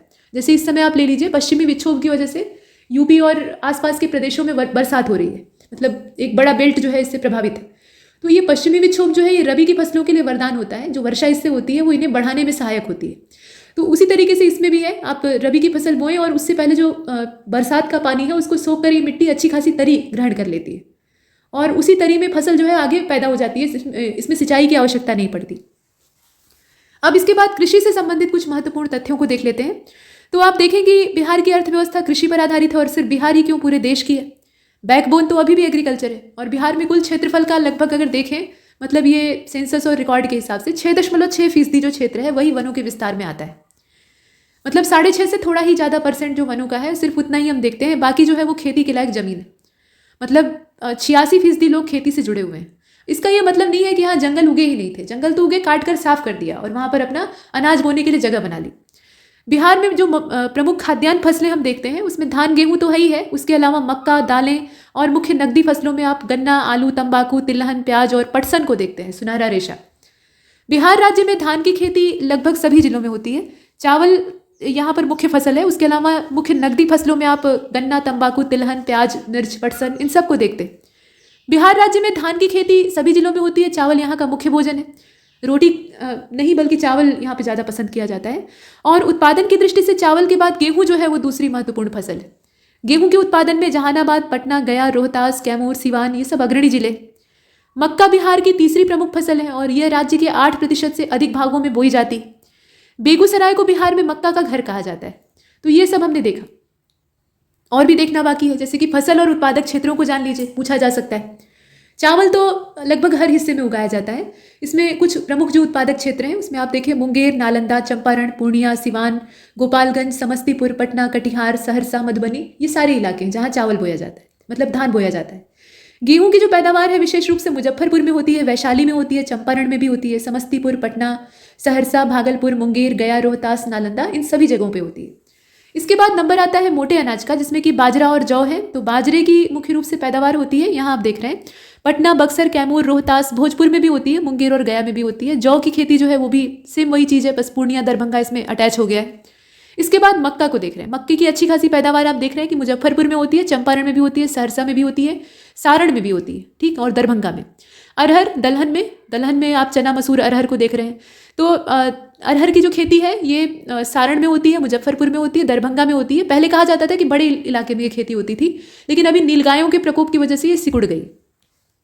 इसके बाद चने की जो फसल है ये मुंगेर, पटना और गया में विशेष रूप से। मसूर की खेती होती है, मसूर भी एक दलहन होता है। तो चंपारण, पटना और गया में इसकी विशेष रूप से खेती की जाती है। तीसी या अलसी ये तिलहन है जिससे कि तेल निकाला जाता है। भागलपुर, तिरहुत और पटना में इसकी खेती होती है। सरसों की होती है तिरहुत, पूर्णिया और पटना में। तिल जो कि खुद एक तिलहन है, तो गया में इसकी अच्छी पैदावार होती है। तंबाकू की भी खेती होती है पूर्णिया, मुंगेर, समस्तीपुर, मुजफ्फरपुर, दरभंगा, इन सभी जगहों पर। आगे बढ़ते हैं, यहाँ आप देख रहे हैं जूट। तो जूट की खेती तरी वाले इलाकों में होती है, जिसमें सहरसा, कटिहार, पूर्णिया, चंपारण, दरभंगा, मुजफ्फरपुर, यहाँ पे ये पटसन बोया जाता है, यानी जूट बोया जाता है। अच्छा खासा पानी इसको चाहिए होता है। गन्ने की पैदावार बहुत सारे जिलों में होती है और बड़ा इलाका इसमें आता है, जिसमें सिवान है, सारण है, चंपारण है, भागलपुर है, मुजफ्फरपुर है, दरभंगा है, गया, गोपालगंज, मुंगेर, पटना, बक्सर, कैमूर, रोहतास, भोजपुर, इन सभी जगहों पे होती है। और अच्छा खासा गुड़ इसमें से निकलता है। चीनी तो बाद का प्रोडक्ट है, जो इसमें गन्ने का पहला उत्पाद निकलता है, रस के बाद गुड़ बनाया जाता है पकाकर, तो वो यहाँ बहुत ही अच्छी क्वालिटी का होता है। इसके बाद आगे बढ़ते हैं, जब हम खेती की बात कर रहे हैं तो खेती से एक महत्वपूर्ण चीज़ जुड़ी हुई है, मिट्टी के बाद सिंचाई। तो सिंचाई के लिए जो प्रमुख संसाधन बिहार में है उसमें नहरों के द्वारा सिंचाई होती है, जो कि नदियों से निकाली गई हैं। उसके अलावा तालाब से होती है, नलकूप लोगों के अपने हैं, कुएं हैं जिसमें कि पंप लगाकर या ऐसे भी पानी खींचकर सिंचाई की जाती। तो सिंचाई के साधनों में नलकूपों और नहरों का सबसे महत्वपूर्ण स्थान है। तालाबों और कुओं से बहुत ही छोटा क्षेत्र ही सींचा जाता है, जहाँ पे नहरों और नलकूपों की पहुँच नहीं है उस क्षेत्र में। तो कुल मिलाकर 37% से भी अधिक भाग जो है वो नहरों द्वारा सींचा जाता है और तालाब से कुछ गिने चुने इलाके ही सींचे जाते हैं, जिसमें कि गोपालगंज जिले का नाम आप ले सकते हैं विशेष रूप से। कुओं से सबसे ज़्यादा सिंचाई सारण, सिवान और गोपालगंज जिलों में होती है। हालांकि बिहार के अन्य जिलों में भी कुओं द्वारा सिंचाई होती है, लेकिन ये जो है ये विख्यात है इस मामले में। अच्छा, दक्षिण बिहार जो है यहाँ पे कुल सिंचित भूमि का 89% हिस्सा जो है वो नलकूपों द्वारा सिंचित होता है, ठीक। और नलकूपों में भी ज़्यादातर जो प्राइवेट नलकूप लोगों ने लगवा रखे हैं उससे लोग सींचते हैं। 1965 का समय, इसमें बदुआ नदी पर बदुआ जलाशय की स्थापना हुई थी और ये भागलपुर जिले में है। भागलपुर जिले में चंदन जलाशय की स्थापना ये 1972 में हुई थी, चंदन नदी पर हुई है, ये आपको पता होना चाहिए। दुर्गावती जलाशय परियोजना को 20 अगस्त 1975 को योजना आयोग ने परमिशन दी थी और रोहतास और कैमूर जिले के लिए महत्वाकांक्षी इस योजना का उद्घाटन बिहार के तत्कालीन मुख्यमंत्री जीतन राम मांझी ने किया था और वो तारीख थी 15 अक्टूबर 2014 की। अब बिहार में कुछ प्रमुख नहरों को देख लेते हैं। नहर से सिंचाई होती है हमने देखा, तो नहर दिया है, लाभान्वित होने वाले जिलों के नाम दिया है और किस नदी से नहर निकाली गई है वो दिया हुआ है। तो कमला नहर को आप देख रहे हैं, ये दरभंगा और मधुबनी जिले को फायदा देती है, कमला नदी से इसका उद्गम हुआ है। कोसी से निकाली गई है पूर्वी कोसी नहर और पश्चिमी कोसी नहर। तो पूर्वी कोसी नहर जो है ये पूर्णिया, अररिया, सहरसा और मधेपुरा को फायदा पहुंचाती है और पश्चिमी कोसी नहर जो है वो मधुबनी, दरभंगा और बेगूसराय को लाभान्वित करती है। तिरहुत नहर जो है वो गंडक नदी से निकाली गई है और ये सारण और चंपारण को सिंचित करती है। तऊर नहर का उद्गम हुआ है गंडक से, चंपारण को ये लाभ देती है। त्रिवेणी नहर जो है ये पूर्वी और पश्चिमी चंपारण जिलों को फायदा पहुंचाती है, गंडक नदी से इसका उद्गम हुआ है। और पश्चिमी सोन नहर जो है ये भोजपुर, रोहतास और बक्सर को फायदा पहुंचाती है, सोन नदी से इसको निकाला गया है। और जबकि पूर्वी सोन नहर जो है वो भी सोन से ही निकली है और पटना, गया, भोजपुर और औरंगाबाद को ये सिंचित करती है। तो यहाँ तक तो हमने नहरों को देखा। अब इसके बाद उद्योग और अवस्थिति को भी देख लेते हैं। तो औद्योगिक क्षेत्र की अगर बात करें तो कई सारे उद्योग यहाँ विकसित हैं, जैसे कि कांच उद्योग है, तंबाकू उद्योग है। तो कांच उद्योग का जो पूरा जमावड़ा है वो पटना में है और तंबाकू उद्योग का कई सारे जिलों में है। गया जिला है, इसके अलावा आरा है, बिहार शरीफ है, बक्सर है, दिलावरपुर है, मतलब मुंगेर की बात हो रही है, वहाँ तंबाकू उद्योग काफ़ी बड़े पैमाने पर फैला हुआ है। इसके अलावा Bharat wagon and engineering company limited को आप देख रहे हैं, मोकामा में इसकी अवस्थिति है। सिगरेट फैक्ट्री और बंदूक का कारखाना ये मुंगेर में है। जूता कारखाना बाटा इंडिया लिमिटेड ये मोकामा में है और चमड़ा उद्योग जो है ये मोकामा, दीघा और गया में है। उर्वरक उद्योग बरौनी में है और थर्मल पावर स्टेशन कोयला आधारित जो है ये भी बरौनी में। लौह उद्योग की अवस्थिति गया और पूर्णिया दोनों जगह पे है और खनन उद्योग जो है ये औरंगाबाद में ज़्यादा किया जाता है। मतलब जो इसका प्रमुख गढ़ है, केंद्र है, उसको यहाँ व्यक्त किया गया है। इसके बाद आप देख रहे हैं स्लीपर कारखाना जो है ये मधेपुरा में है, बन रहा है और रेल पहिया निर्माण कारखाना ये बेलापुर में है, मतलब छपरा में। रेल इंजन का मरम्मत का कारखाना जो है ये जमालपुर में है और पटाखा कारखाना पटना सिटी में ही है। सिंदूर बनाने की फैक्ट्री और उद्योग जो है ये लखीसराय में है। और टसर रेशम, अच्छा बताइएगा टसर रेशम जो है वो किस जीव से प्राप्त किया जाता है? मलबरी रेशम तो जो सहतूत के कीड़े पाले जाते हैं उनसे प्राप्त होता है, लेकिन ये जो टसर रेशम है ये किससे प्राप्त होता है? तो ये भागलपुर में बड़े पैमाने पर इसका उद्योग है। भागलपुरी चादर और रजाई आप देखते हैं। अब इसके बाद आगे चलते हैं, प्रमुख उद्योग और उससे संबंधित स्थान को देख लेते हैं। तो उद्योग और संबंधित स्थान जो है उसकी यहाँ पे चर्चा की गई। तो प्लाईवुड इंडस्ट्री जो है ये हाजीपुर में है, मतलब इसका जो केंद्र है वो हाजीपुर है। जूट का जो केंद्र है वो सहरसा, दरभंगा, चंपारण है, समस्तीपुर है, कटिहार है, इन सभी स्थानों पे है। दिया सलाई का उद्योग विशेष रूप से कटिहार में है। कंबल बनाने वाले जो काम होते हैं वो औरंगाबाद में होते हैं, मोतिहारी में, पूर्णिया में और गया में। हथकरघा का होता है पटना, मुंगेर, गया, बिहार शरीफ, भागलपुर और मधुबनी में। सिवान और बिहटा जो है वहाँ पे बर्तन बनाने की फैक्ट्री है। सीमेंट का जो है ये बंजारी और डालमिया नगर में है। सूती वस्त्र का गया, डुमरांव, फुलवारी शरीफ, पटना, मोकामा और मुंगेर में। चीनी उद्योग जो है ये मझौलिया, सुगौली, मोतिहारी, चनपटिया, बिहटा, गया, हथुआ, मोतीपुर, सारण, सिवान, दरभंगा, इन सभी जगहों पे। अब आइए खनिज संसाधनों को देख लेते हैं। तो हालांकि झारखंड के अलग होने के बाद खनिज बहुत कुछ बचा नहीं, लेकिन जितना है उसको अगर देखें तो यहाँ आप देखें वही चीज़ बताई जा रही है। अविभाजित बिहार खनिज संपदा के दृष्टिकोण से भारत के सबसे धनी राज्यों में से एक था, लेकिन सन 2000 में झारखंड के अलग होने के बाद खनिज के कुल संचित भंडार में, असल में संचित भंडार में यानी जो एकत्रित भंडार है उसमें से अधिकांश हिस्सा झारखंड में चला गया। तो बिहार में वर्तमान में जो खनिज प्राप्त होते हैं, जो बचे कुचे हैं, उसमें चूना पत्थर प्राप्त होता है, चीनी मिट्टी प्राप्त होती है, पायराइट, क्वार्टज, फेलस्पार, सोना भी प्राप्त होता है, सजावटी ग्रेनाइट प्राप्त होता है, शोरे की प्राप्ति होती है और आप देखते हैं स्लेट भी जो है ये प्रचुर मात्रा में प्राप्त होता है। तो ये सब हमने देखा। अब जो खनिज और उनकी प्राप्ति का स्थान है उन्हें तालिकाबद्ध तरीके से नीचे दिया हुआ है, उसे देख लेते हैं। तो देखिए कोयला जो है इसका प्राप्ति का स्थान है औरंगाबाद। खनिज तेल का कहाँ है? तो मुंगेर है और राजगीर भी है। अग्निसाह मिट्टी मतलब फायर क्ले जिसे कहा जाता है, तो ये मुंगेर और भागलपुर से, और एस्बेस्टस जो है इसका केंद्र है मुंगेर। यूरेनियम का है गया और डोलोमाइट का है रोहतास। सोडियम लवण की प्राप्ति होती है पूर्वी और पश्चिमी चंपारण से, सारण से भी होती है और मुजफ्फरपुर से भी प्राप्त होता है। सिलिमेनाइट जो है ये गया से प्राप्त होता है। क्वार्टजाइट मुंगेर, जमालपुर, जमुई और गया से प्राप्त होता है। लिथियम की प्राप्ति गया से होती है। मैग्नीज की प्राप्ति मुंगेर और गया दोनों से होती है, जबकि फेलस्पार की प्राप्ति होती है गया, भागलपुर, मुंगेर और जमुई से। टिन की प्राप्ति होती है गया, देवराज और चक्खन से, जबकि सोने की प्राप्ति होती है, अब यहाँ देखें आप, सोनी नाम की एक जगह है मुंगेर में, जमुई में फिलहाल पड़ता है। इसके अलावा करमटिया, जमुई वाला इलाका, पश्चिमी चंपारण, वाल्मीकि नगर, वहाँ से। बॉक्साइट की प्राप्ति होती है जो कि एल्यूमिनियम का अयस्क है, ये मुंगेर और रोहतास से प्राप्त होता है। शीशे की प्राप्ति होती है भागलपुर से, और अभ्रक की प्राप्ति होती है गया, नेवादा, मुंगेर और जमुई से। इसके अलावा बिजैसा से भी प्राप्त होता है। गंधक की प्राप्ति होती है रोहतास का जो अमझोर नाम का स्थान है वहाँ से। और आप आगे चलें तो इसमें आप देख रहे हैं कि महेश्वरी और नवाडी, चकाई से भी अभ्रक प्राप्त होता है।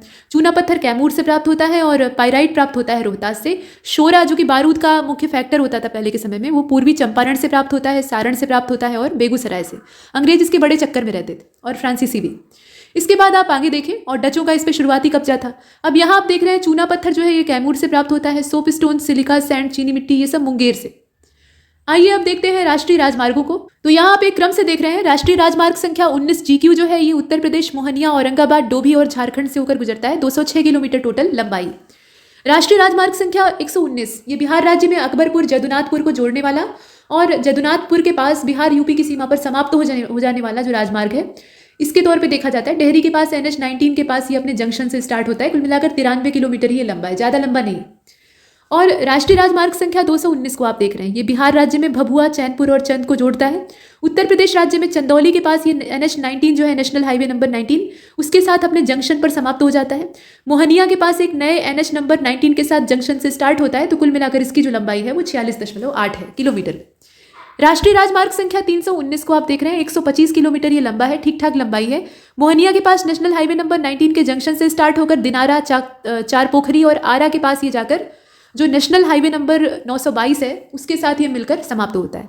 इसके बाद आप बख्तियारपुर के पास NH-31 के साथ जंक्शन पर स्टार्ट होने वाले राष्ट्रीय राजमार्ग संख्या 20 को देख रहे हैं, जो कि बिहार शरीफ, नवादा, राजौली और झारखंड से होकर गुजरता है। कुल लंबाई जो इसकी आप देख रहे हैं यहाँ पे है, कुल लंबाई जो इसकी आप देख रहे हैं वो 107.7 है। उसके बाद है राष्ट्रीय राजमार्ग संख्या 120 बिहार शरीफ के पास नेशनल हाईवे नंबर 20 के साथ जंक्शन नालंदा, राजगीर, हिसुआ, गया, दाऊदनगर, नासरीगंज, काराकोटा, दावत, नवानगर को जोड़ने वाला और डुमरांव के पास जाकर NH-922 के साथ अपने जंक्शन पर समाप्त होने वाला ये है। तो कुल मिलाकर 244 किलोमीटर ये लंबा है। नेशनल हाईवे नंबर 22 को देख रहे हैं और नेशनल हाईवे नंबर 22 जो है ये सोनबरसा, जो कि भारत नेपाल की सीमा पर है, वहाँ से सीतामढ़ी, मुजफ्फरपुर, हाजीपुर, पटना, पुनपुन, गया, बोधगया, डोभी, झारखंड वाला जो है वहाँ तक पूरा विस्तृत है और 282 किलोमीटर में ये फैला हुआ है, लंबी इसकी लंबाई है। और आप देख रहे हैं नेशनल हाईवे नंबर 122 जो है ये मुजफ्फरपुर के पास नेशनल हाईवे नंबर 22 के साथ जंक्शन से स्टार्ट होता है। ढोली, मुश्रीघरारी, बरौनी के पास जाकर नेशनल हाईवे नंबर 31 पर ये जंक्शन पर खत्म होता है और इसकी जो टोटल लंबाई है वो 110 किलोमीटर है टोटल। नेशनल हाईवे नंबर 122 यहाँ आप देख रहे हैं 122A को देख रहे हैं। तो नेशनल हाईवे नंबर 22 यानी नेशनल हाईवे नंबर 22 जो है उस पर विश्वनाथपुर चौक, कोयली, नानपुर तक ये पूरा फैला हुआ है। ये ज़्यादा लंबा नहीं है, 31.8 किलोमीटर टोटल लंबाई। इसके बाद नेशनल हाईवे नंबर 322 है यानी 322 और ये हाजीपुर जो बिहार का है वहाँ से नेशनल हाईवे नंबर 22 के साथ अपने जंक्शन से स्टार्ट होता है और मुश्रीघरारी के पास जाकर NH-122 के साथ समाप्त होता है वहाँ पे मिलकर और 58 किलोमीटर लंबा है, ज़्यादा लंबाई इसकी भी नहीं है। नेशनल हाईवे नंबर 722 75 किलोमीटर लंबा है, इसकी भी लंबाई कुछ खास नहीं है। मुजफ्फरपुर के पास से ये शुरू होता है नेशनल हाईवे नंबर 22 के पास से और रेवा घाट को ये जोड़ता है। छपरा के पास जाकर ये NH-31 में मिलकर समाप्त हो जाता है। आगे चलते हैं। राष्ट्रीय राजमार्ग संख्या 922 को आप देख रहे हैं और बिहार राज्य में पटना के निकट नेशनल हाईवे नंबर 22 के साथ ये जंक्शन से शुरू होने वाला राजमार्ग है, जो कि आरा, भोजपुर को जोड़ने का काम करता है। मतलब कुछ जिलों को जोड़ता है, तो जिलों के नाम आप देख रहे हैं और बक्सर के पास जाकर ये समाप्त हो जाता है। तो कुल इसकी जो लंबाई है वो 138 है। राष्ट्रीय राजमार्ग संख्या 27 EW को आप देख रहे हैं, ये उत्तर प्रदेश, गोपालगंज, पिपरा, कोठी, मुजफ्फरपुर, दरभंगा, फोर्ब्सगंज, अररिया, पूर्णिया और बिहार राज्य में पूरा फैला हुआ है। कुल मिलाकर 487 किलोमीटर इसकी लंबाई है, बहुत अच्छी खासी लंबाई। और 333B को देखिए, मुंगेर में जो NH-33 है उसके पास से अपने जंक्शन से स्टार्ट होता है और बिहार राज्य के खगड़िया में नेशनल हाईवे नंबर 31 के पास अपने जंक्शन पर समाप्त होता है। 17.7 किलोमीटर टोटल इसकी लंबाई। और आगे चलते हैं 139 को आप देखें तो झारखंड राज्य में छतरपुर, हरिहरगंज, औरंगाबाद, दाऊदनगर, अरवल, नौबतपुर को जोड़ने वाला राजहरा के पास में जाकर ये नेशनल हाईवे नंबर 39 के साथ अपने जंक्शन पर शुरू होने वाला और बिहार राज्य में पटना के पास अगर आप देखें तो नेशनल हाईवे नंबर जो 31 है वहाँ पे अपने जंक्शन पे समाप्त होता है। तो कुल मिलाकर इसकी लंबाई है 153.6 किलोमीटर। इसके बाद 133 को देखते हैं, जो कि बिहार राज्य में नेशनल हाईवे नंबर 33 के साथ अपने जंक्शन पर स्टार्ट होता है और राजमार्ग गोड्डा को जोड़ता है। झारखंड राज्य में नेशनल हाईवे नंबर 114 ये आप देख रहे हैं 114A पर चौपा मोड़ पर जाकर ये समाप्त हो जाता है, बहुत छोटा सा है, 10.9। इसके बाद 531 नंबर का जो नेशनल हाईवे है मात्र 95 किलोमीटर लंबा है। ये बिहार राज्य में छपरा, सीवान के पास नेशनल हाईवे नंबर 31 के साथ अपने जंक्शन से स्टार्ट होता है और गोपालगंज के पास नेशनल हाईवे नंबर 27 के साथ अपने जंक्शन पर समाप्त होता है। इसके बाद 431वें को देखते हैं। ये जो है ये बिहार राज्य में फतुहा के पास में नेशनल हाईवे नंबर 31 के साथ अपने जंक्शन से शुरू होता है और चंडी, हरनौत को जोड़ने वाला बाढ़ के पास नेशनल हाईवे नंबर 31 के साथ अपने जंक्शन पर समाप्त होने वाला ये राजमार्ग है और 69 किलोमीटर मात्र ये लंबा है। परिवहन से संबंधित महत्वपूर्ण तथ्यों को देख लेते हैं। तो बिहार में सबसे पहले रेल का परिवहन जो है इसका शुभारंभ 1860-62 में हुआ था। तब ईस्ट इंडिया कंपनी का समय था, तो गंगा के किनारे कलकत्ता तक जाने के लिए मुख्य रेलवे लाइन अंग्रेजों ने बिछाई थी अपने फायदे के लिए। बिहार में रेल परिवहन का संचालन और नियंत्रण ये पूर्वोत्तर रेलवे करता है, उत्तरी बिहार और पूर्व मध्य रेलवे। अब इसमें अलग अलग जोन है। जैसे आप देखें कि पूर्वोत्तर रेलवे जो है वो उत्तरी बिहार में संचालन करता है, पूर्व मध्य रेलवे जो है वो दक्षिणी बिहार को देखता है, और दक्षिण पूर्वी रेलवे जो है ये बिहार के पठारी भाग में रेल का संचालन करता है, और उत्तर पूर्व सीमांत रेलवे जो है ये उत्तर पूर्वी बिहार को देखता है। बिहार के, ये तो हमने रेल परिपथ को देखा। 2 प्रमुख हवाई अड्डे गया और पटना है। पटना सीमित अंतर्राष्ट्रीय हवाई अड्डा है, जबकि गया छोटा अंतर्राष्ट्रीय हवाई अड्डा है। और पटना उड्डयन क्लब और ग्लाइडिंग क्लब के केंद्र जो है वो पटना में स्थापित है। राष्ट्रीय जलमार्ग संख्या 1 जो है वो इलाहाबाद से हल्दिया तक फैला है और ये बिहार से होकर गुजरता है, इसलिए चर्चा किया गया। राज्य में नदियों की अगर बात करें तो नौकागम्य नदियाँ अच्छी खासी हैं, समतल इलाका है, तो घाघरा, कोसी, बूढ़ी गंडक ये सब नौकागम्य नदियाँ हैं। स्थानीय रूप से यातायात की सुविधाएं यहाँ पर उपलब्ध हैं, ये अच्छी बात है। तो यहाँ आप गंगा से शुरू कर सकते हैं। गंगा का उद्गम स्थल जो है वो गंगोत्री हिमनद है, गोमुख नाम की जगह, और इसका जो मिलन स्थान है समुद्र से वो बंगाल की खाड़ी है। ब्रह्मपुत्र के साथ मिलकर ये डेल्टा बनाते हुए बंगाल की खाड़ी में समाहित होती है। गंडक को आप देखें, अन्नपूर्णा श्रेणी का जो माननकोट है और कुतांग है उसके बीच से इसका उद्गम होता है, गंगा में जाकर ये मिल जाती है। घाघरा जो है ये गुरला मानधाता चोटी के पास से, जो नामथा जगह है नेपाल की, वहाँ से इसका उद्गम होता है, गंगा में ये भी जाकर समाहित हो जाती है। बूढ़ी गंडक ये सोमेश्वर श्रेणी के विशंभरपुर के पास से, जो चौतरवा चौर है, वहाँ से उद्गमित होती है और खगड़िया के पास जाकर ये गंगा में मिल जाती है। बागमती को आप देख रहे हैं, महाभारत श्रेणी नेपाल की जो है वहाँ से इसका उद्गम होता है और बूढ़ी गंडक में जाकर ये समाहित हो जाती है। इसके बाद आप देखें महाभारत श्रृंखला नेपाल की जो है, कमला का उद्गम यहाँ से होता है, कोसी में जाकर ये मिलती है, और कोसी जो है ये गोसाई थान से निकलती है और गंगा में जाकर अंत में इसका मिलन हो जाता है। महानंदा को आप देख रहे हैं, महाभारत श्रेणी से इसका उद्गम होता है, मनिहारी कटिहार के पास ये गंगा में जाकर मिल जाती है। सोन को आप देखें तो ये अमरकंटक की चोटी से निकलती है मध्य प्रदेश से, और गंगा में जाकर ये दानापुर मनेर के पास में, मतलब दोनों के बीच में जाकर ये समाहित हो जाती है। इसके बाद आप पुनपुन नदी को देख रहे हैं, तो पुनपुन जो है ये छोटा नागपुर के पठार से निकलती है और गंगा में जाकर ये मिल जाती है। कर्मनाशा जो है ये सारोदाग कैमूर से निकलती है, गंगा में जाकर मिलती है। फल्गु का उद्गम होता है उत्तरी छोटा नागपुर के पठार से, टाल क्षेत्र में जाकर ये समाहित हो जाती है। और इसके बाद आप अजय नदी को देख रहे हैं, जो कि बटवाड़ जमुई से निकलती है और गंगा में जाकर ये पश्चिम बंगाल में मिल जाती है। तो इस तरह से नदियों को हमने देखा जो कि बिहार से संबंधित है। अब इसके बाद कुछ गर्म जलकुंड हैं जिनका कि पानी गर्म होता है, उनको हम देखते हैं। और ये गर्म जल के सोते जो हैं ये अलग अलग स्थानों पर पाए जाते हैं। असल में गया, नालंदा और मुंगेर क्षेत्र में गर्म जल के अनेक स्रोत मिलते हैं। पानी गर्म होता है और वजह यह है कि मृत ज्वालामुखी के मुहाने पर स्थित होते हैं। नीचे एक ज्वालामुखी होता है जो कि अब सक्रिय नहीं है, मर चुका है और उसके भविष्य में सक्रिय होने की संभावना नहीं। एक वजह तो ये होती है, और दूसरी वजह ये होती है कि रेडियो सक्रिय खनिज वहाँ पर होते हैं, रेडियो एक्टिव पदार्थ होते हैं, तो उनसे विकिरण का उत्सर्जन होता है, गर्मी इसलिए भी बनी रहती है। और ये जो पानी होता है इसमें बहुत ही ज़्यादा मात्रा में खनिज लवण और गंधक की मात्रा होती है, गंधक भी इसमें भरपूर मात्रा में पाया जाता है। बिहार में गर्म पानी के जो प्रमुख केंद्र हैं उसमें राजगीर और मुंगेर क्षेत्र आते हैं। और जलकुंडों की विशेषता यह है कि तापमान लगभग पूरे साल भर एक समान रहता है। अब इसमें आप देख रहे हैं कि राजगीर में प्रमुख जलकुंड जो है उसमें सप्तधारा है, ब्रह्मकुंड है, सूर्यकुंड है, मखदूम कुंड है, नानक कुंड है, गोमुख कुंड है। सबसे ज़्यादा गर्म जो है वो ब्रह्मकुंड है, ब्रह्मकुंड का पानी जो है सबसे ज़्यादा गर्म है, और तापमान कितना है तो 87 डिग्री सेल्सियस है। और अन्य जो जलकुंड है उनका तापमान 70 डिग्री सेल्सियस रहता है औसत। ठीक है। मुंगेर में स्थित जो गर्म जलकुंड है वो मूल रूप से खड़गपुर की पहाड़ियों में है, और यहाँ के प्रमुख जलकुंडों में सीता कुंड है, रामेश्वर कुंड है, लक्ष्मण कुंड है, ऋषि कुंड है, जन्म कुंड है, लक्ष्मीश्वर कुंड है, भीम बांध है। इसके अलावा श्रृंगार ऋषि कुंड है, भभरी कुंड है, पंचतर कुंड है, इस तरह के नाम आते हैं। लक्ष्मण कुंड का पानी ज़्यादा गर्म है। इसके अलावा गया में जो अग्नि कुंड है वो भी गर्म जल का स्रोत है। ये सब हमने देखा, यहाँ स्थान सहित दिया हुआ है। जैसे आप देखें कि ब्रह्मकुंड जो है ये बिहार का सबसे गर्म जल कुंड है। इसके अलावा गोमुख कुंड, नानक कुंड, सप्तधारा, सूर्य कुंड, मखदूम कुंड, ये सब राजगीर में। और लक्ष्मण कुंड, पंचतर कुंड, सीता कुंड, रामेश्वर कुंड, ऋषि कुंड, जन्म कुंड, भीम बांध, श्रृंगार ऋषि कुंड, भरारी कुंड, ये सब मुंगेर में, जबकि अग्नि कुंड जो है वो गया में। अब इसके बाद जलप्रपातों को देख लेते हैं। तो जलप्रपात का नाम दिया है, नदी का नाम दिया है, स्थान दिया है। ककोतल जो है ये कोरडमा के पठार से उतरने वाली नदी की धारा से बना हुआ है, और ये ककोतल नाम के स्थान पर है, इसकी अवस्थिति है। इसके बाद सुखलदरी को आप देख रहे हैं, कन्हर नदी से बना है, रोहतास में इसकी अवस्थिति है। धुआं कुंड जो है ये काब और धोबा नदी से बना है, ताराचंडी में इसकी स्थिति है। दुर्गावती जो है ये दुर्गावती नदी से ही बना हुआ है, छान पापर इसकी लोकेशन है, रोहतास। जियार खुंड ये फुलवरिया से बना है, जियार खुंड इसकी लोकेशन है। तमासीन जो है ये महाने से बना है।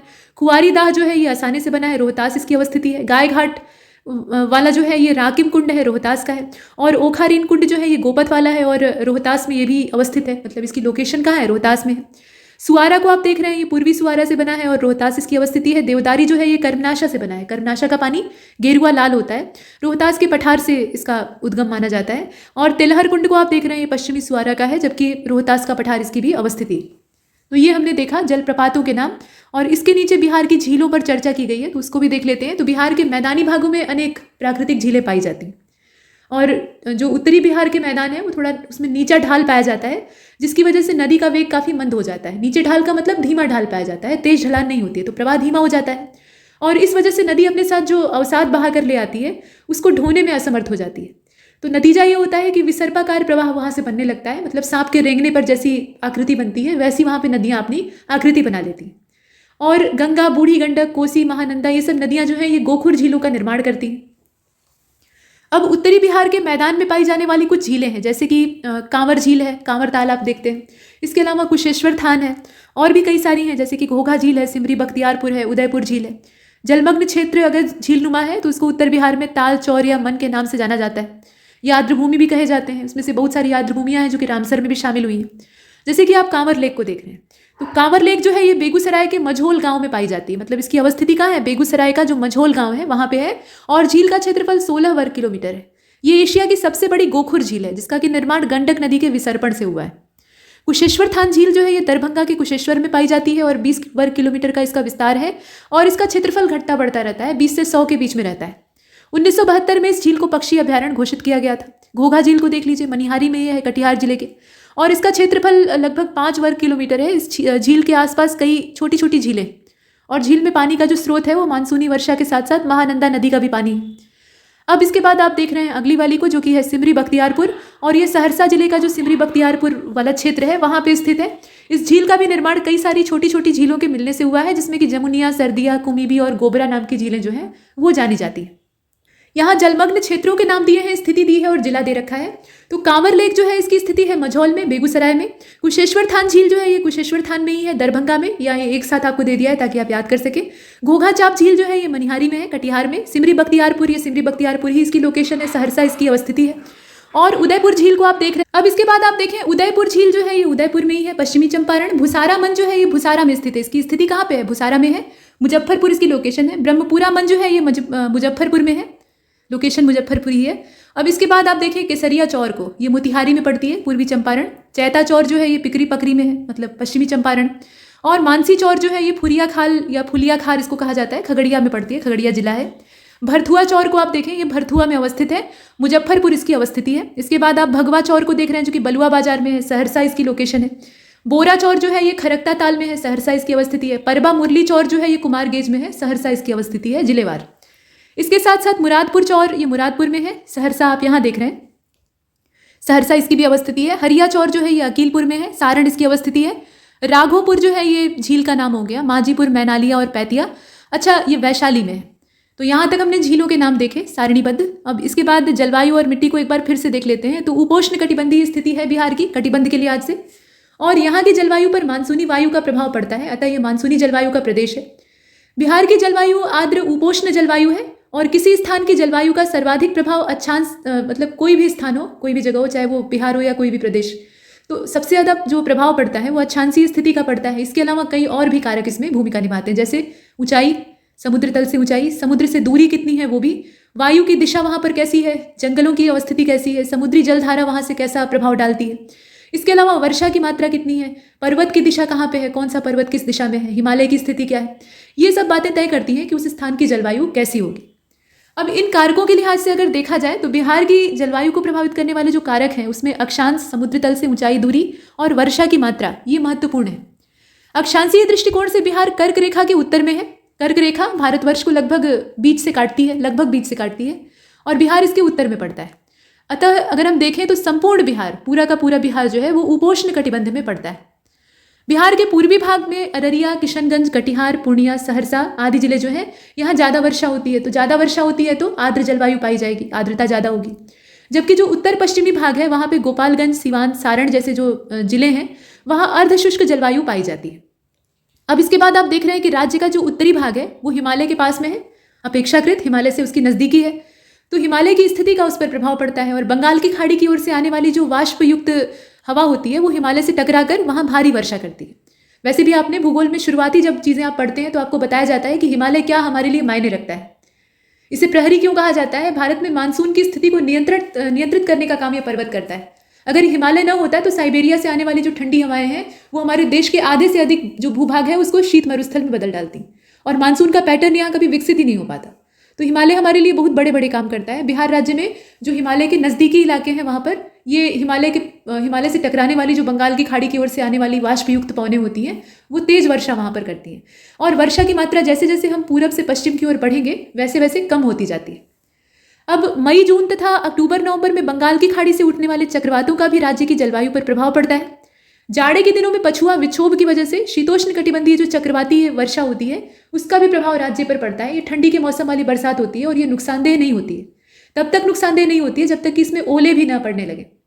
अभी जो बारिश हो रही है, बारिश का मौसम चारों तरफ बना हुआ है, तो पश्चिमी विक्षोभ सक्रिय है और ये रबी की फसल के लिए बहुत अच्छा होता है, आप जानते ही हैं। हाँ, ओलों की अगर वर्षा होती है या बहुत तेज हवा चलती है तो ये नुकसानदायक। फिलहाल आगे चलते हैं।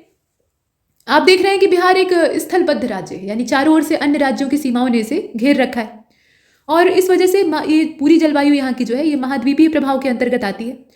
और राज्य की जलवायु में वर्ष के अधिकांश समय, यहाँ आप देख रहे हैं राज्य की जो जलवायु है वर्ष के ज़्यादातर समय में यहाँ नमी की मात्रा ज़्यादा होती है। और बिहार की जलवायु को हम महाद्वीपीय जलवायु इसी वजह से नहीं कहते हैं, हम इसे कहते हैं, यहाँ देखें, इसे संशोधित महाद्वीपीय जलवायु के नाम से जानते हैं। इसे महाद्वीपीय जलवायु नहीं कहते हैं बल्कि क्या कहते हैं, संशोधित महाद्वीपीय जलवायु के नाम से संबोधित करते हैं। अब यहाँ अगर देखें जलवायविक विशेषता के आधार पे तो 3 प्रकार की ऋतुएं पाई जाती हैं। 3 ऋतुएं कौन कौन सी? तो वही जो अपने पूरे भारतवर्ष में सामान्य तौर पे देखी जाती हैं, मतलब गर्मी, जाड़ा, बरसात, शीत और शरद ऋतु को एक में मिला दिया है। गर्मी का मौसम कैसा होता है बिहार में, तो आप जो रहते होंगे वहाँ वो महसूस कर लेंगे आराम से, वैसे किताब में लोग पढ़ते हैं। फिलहाल ग्रीष्म ऋतु जो है वो मार्च के महीने से शुरू होती है, धीरे धीरे शुरुआत होती है और उसके बाद सूर्य के उत्तरायण होने की वजह से तापमान तेजी से बढ़ने लगता है। खिचड़ी जो मकर संक्रांति का समय है वहाँ सूर्य के उत्तरायण होने की दशा को हम देखते हैं और उसके बाद धीरे धीरे करके दिन बड़ा होने लगता है, गर्मी की तादाद बढ़ने लगती है। हालांकि ठंडी तब भी रहती है लेकिन मार्च तक आते आते काफ़ी कम हो जाती है। तापमान बढ़ता है और मई तक आते आते तापमान अत्यधिक बढ़ जाता है। मई का महीना सबसे ज़्यादा गर्म होता है, गर्मी वहीं ज़्यादा होती है, उसके बाद तो उमस होती है। तो औसत तापमान गर्मी के मौसम में 35 से लेकर 45 डिग्री सेंटीग्रेड रहता है और ये औसत है, इससे ज़्यादा भी हो सकता है और ज़्यादा रहता भी है। तापमान वृद्धि होने से या तापमान के बढ़ने से मैदानी भाग में निम्न भार का यानी कम दबाव का क्षेत्र बनता है। कम दबाव का क्षेत्र क्यों बनता है? क्योंकि गर्मी ज़्यादा बढ़ेगी तो जो स्थल की वायु है, स्थल के समीप वाली हवा है, वो गर्म होकर ऊपर उठ जाएगी, गर्म होकर हल्की होगी और ऊपर चली जाएगी। नीचे का जो उसका स्थान था जहाँ वो पहले से थी वो जगह खाली हो जाएगी और उस खाली जगह को भरने के लिए जहाँ पर हाई प्रेशर एरिया होगा, उच्च दाब का क्षेत्र होगा, वहाँ से हवाओं का प्रवाह इस कम दबाव के क्षेत्र की ओर होगा। यही प्रक्रिया होती है और इस वजह से यहाँ निम्न दबाव का जो क्षेत्र है उसको भरने के लिए तेजी से हवा का संचार उधर होता है। और मई जून का जो महीना है, इस समय बंगाल की खाड़ी में चक्रवाती तूफानों की उत्पत्ति होती है और ये मौसम को बिगाड़ने का काम करते हैं। अब होता यह है कि जब चक्रवाती तूफान बनेंगे तो राज्य का जो पूर्वी भाग है जो कि बंगाल के समीप है, उधर वाले हिस्से के नज़दीक है ज़्यादा, वहाँ पे वर्षा होती है। और ये जो वर्षा होती है चक्रवाती तूफान से होने वाली वर्षा, इसको नार्वेस्टर कहा जाता है या फिर काल वैशाखी के नाम से जानते हैं। और ग्रीष्म ऋतु में राज्य का सबसे गर्म जिला जो है वो गया रहा है, अभी तक का रिकॉर्ड यही है। इसके बाद आप वर्षा ऋतु को देख रहे हैं तो वर्षा ऋतु बिहार में मध्य जून से शुरू होती है। मध्य जून से इसकी स्टार्टिंग होती है 15 के आसपास और मध्य अक्टूबर तक ही रहती है। हालांकि सितंबर में ही समाप्त हो जाना चाहिए लेकिन ये मध्य अक्टूबर तक खिंच जाती है। और कभी कभी तो ऐसा होता है कि यूपी बिहार में दशहरा मनाना आफत हो जाता है, रावण का पुतला जलाने के लिए मुहूर्त खोजना पड़ता है। आजकल जो मौसम का पैटर्न विकसित हो गया है ना, बरसात का मौसम आगे की ओर शिफ्ट होता जा रहा है।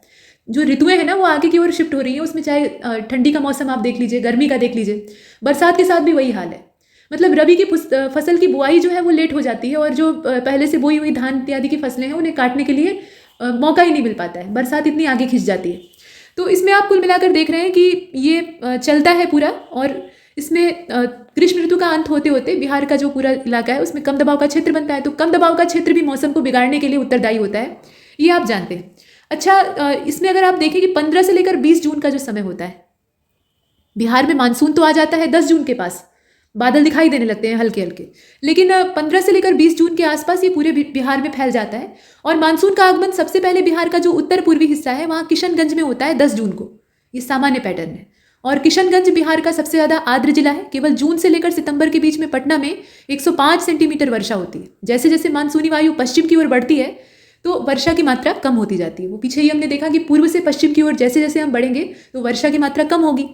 और इस मौसम में वायु की आर्द्रता की मात्रा जो है वो, मतलब वायु में आर्द्रता कितनी होती है, तो 80 से 90% होती है। आप देख रहे हैं बहुत अच्छी खासी आर्द्रता है। तो जितनी ज़्यादा आर्द्रता होगी वर्षा की संभावना उतनी ही ज़्यादा होगी।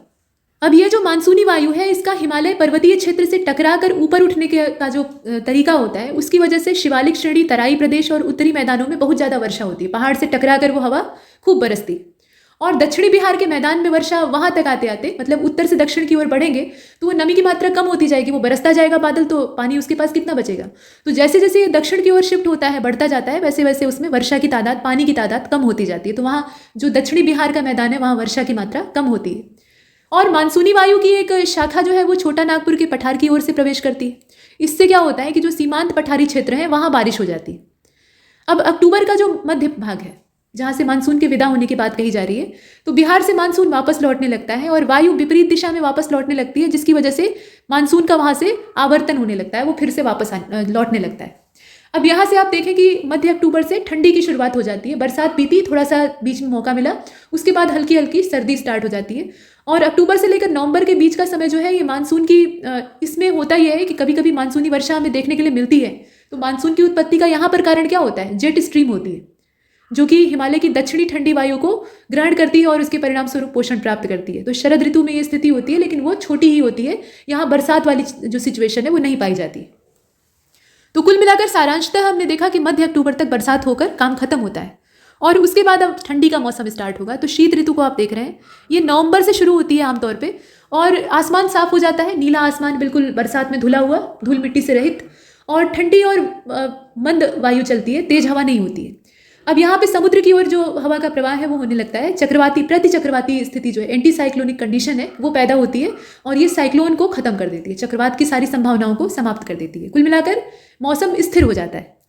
16 डिग्री सेल्सियस के आसपास इस समय तापमान रहता है और जनवरी के महीने, अब धीरे धीरे जैसे जैसे अब आगे बढ़ेगा तो ठंडी बढ़ती जाएगी। तो जनवरी के महीने में न्यूनतम तापमान जो है वो 4 से 10 डिग्री सेल्सियस के आसपास रहता है। और इस ऋतु में, यानी शरद ऋतु में, शीत ऋतु में, जो जनवरी का महीना होता है वो सबसे ठंडा माना जाता है। ठंड बढ़ने से पाला पड़ता है, पाला पड़ने से आलू की पत्तियां, आलू की फसल पूरी खराब हो जाती है।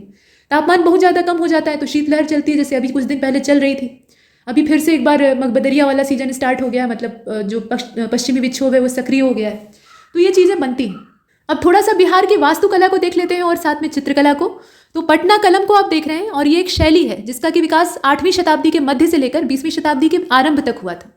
कुछ विद्वान इसे कंपनी काल में विकसित होने के आधार पर कंपनी शैली भी कहते हैं। ये समय जो है वो कंपनी का है, ईस्ट इंडिया कंपनी का।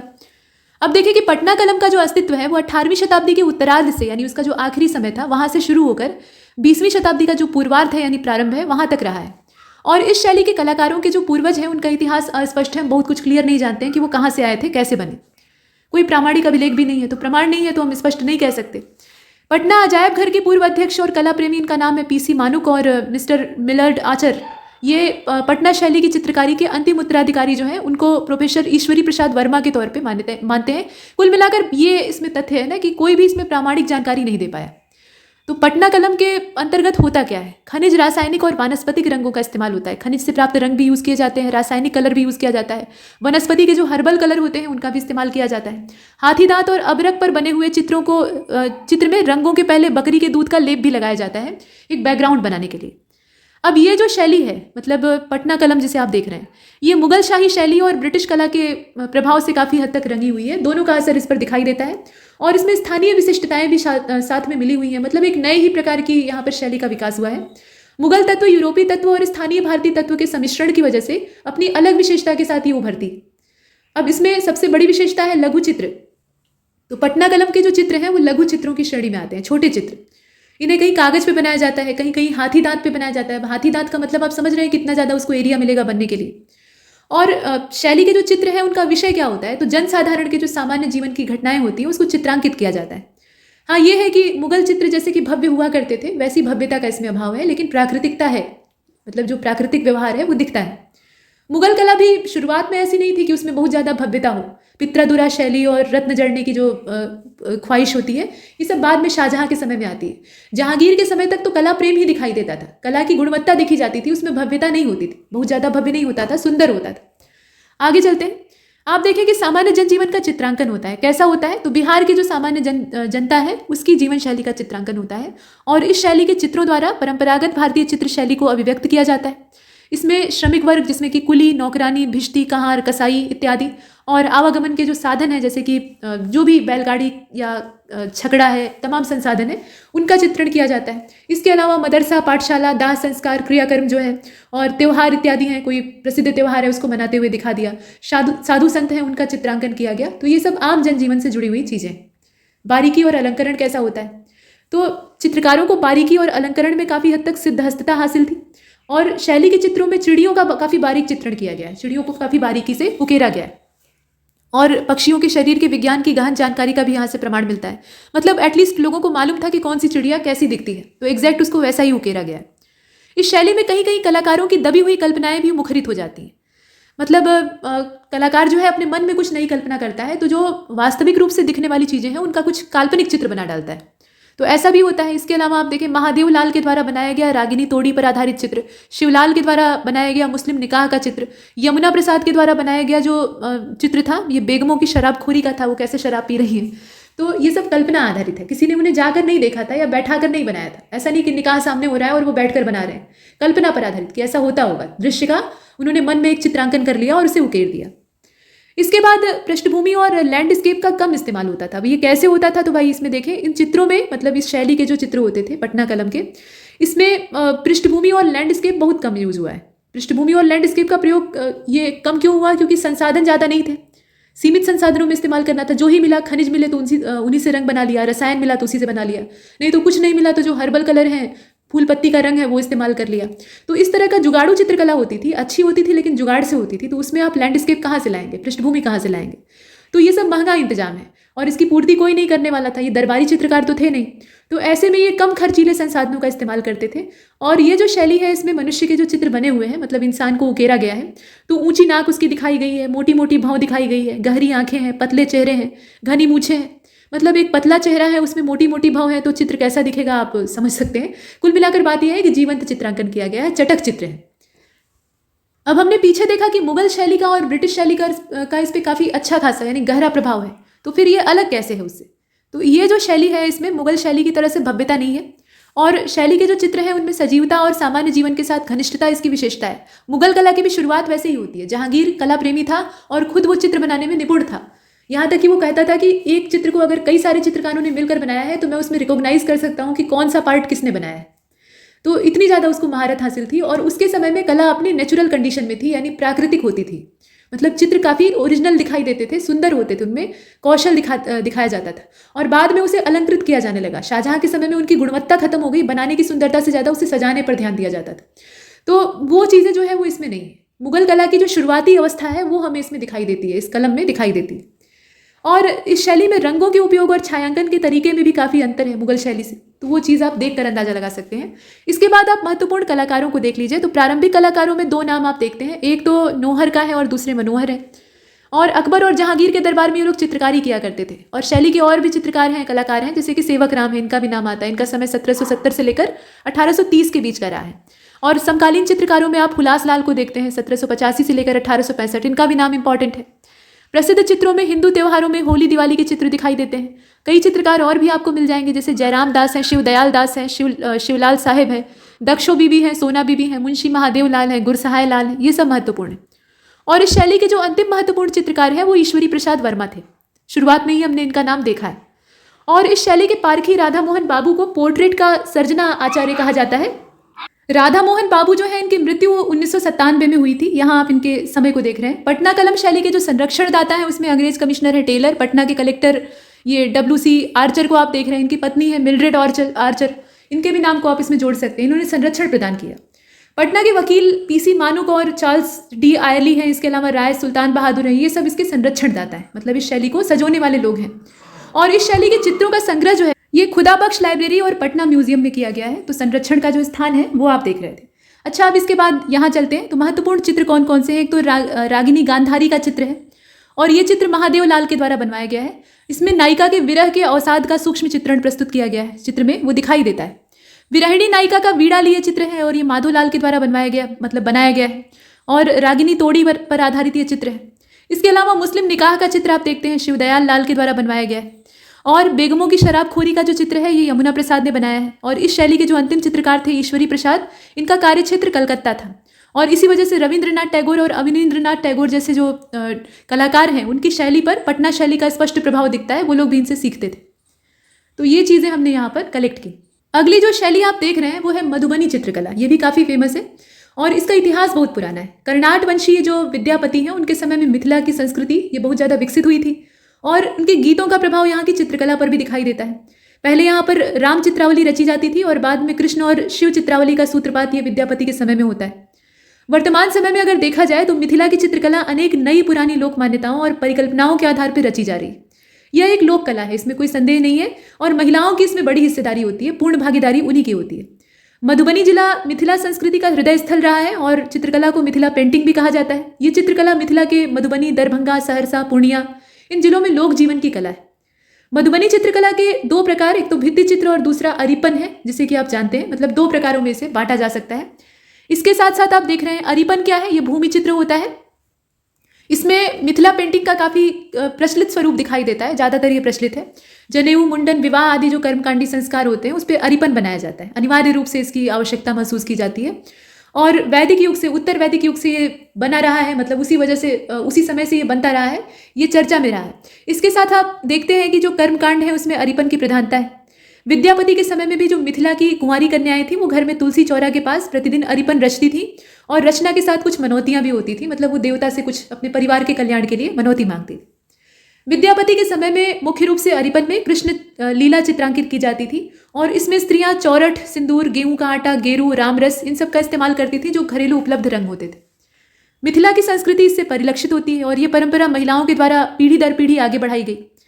इस पूरी जो कला शैली होती है इसमें चित्रों को बनाने में कूटे चावल का पानी इस्तेमाल किया जाता है, जिसमें कि रंग मिलाया जाता है तो वो पक्का हो जाता है और इन्हें उंगली से ही बनाया जाता है। 5 प्रकार के चित्र होते हैं। इसमें आप मनुष्य और पशु का चित्र बनाते हैं, पक्षी भी बना सकते हैं, फल फूल और वृक्षों के चित्र हो सकते हैं, तांत्रिक प्रतीक हो सकते हैं, देवी देवताओं के चित्र, स्वस्तिक, दीप आदि जो शुभ प्रतीक चिन्ह हैं उनको भी बनाने का काम ये अरिपन में होता है। शैलीगत विशेषताएं क्या है, तो इस शैली में बनाए जाने वाले चित्रों में चित्रित वस्तुओं का मात्र सांकेतिक स्वरूप ही बनाया जाता है। इस शैली के जो चित्र हैं वो मुख्यतः दीवारों पर बनाए जाते हैं। ये भित्ति चित्र की बात हो रही है, मधुबनी कला शैली का दूसरा पार्ट। और हाल ही के दिनों में कपड़े और कागज पर चित्रांकन की भी प्रवृत्ति बढ़ी है, लेकिन इसका जो मूल आधार है वो दीवारें हैं। इस शैली में आदमी के चित्र शारीरिक सौंदर्य और सौष्ठव के स्थान पर व्यवसाय गुण और दार्शनिक पक्षों की गहनता को दर्शाते हैं। और इस चित्र में उंगलियों के साथ साथ बांस की कूचियों का सहारा लिया जाता है, क्योंकि दीवार पर चित्र उकेरना है तो उसमें बांस की कूचियां काम आती। अच्छा, उन्नत शैली के अभाव में ये लोक कल्पना की ऊंची उड़ान और कला से जो गहरा भावनात्मक लगाव है, सुंदर प्राकृतिक रंगों का इसमें इस्तेमाल किया जाता है, वो सब इसमें प्रमुखता से दिखाई देता है, जो कि इसकी खूबसूरती है।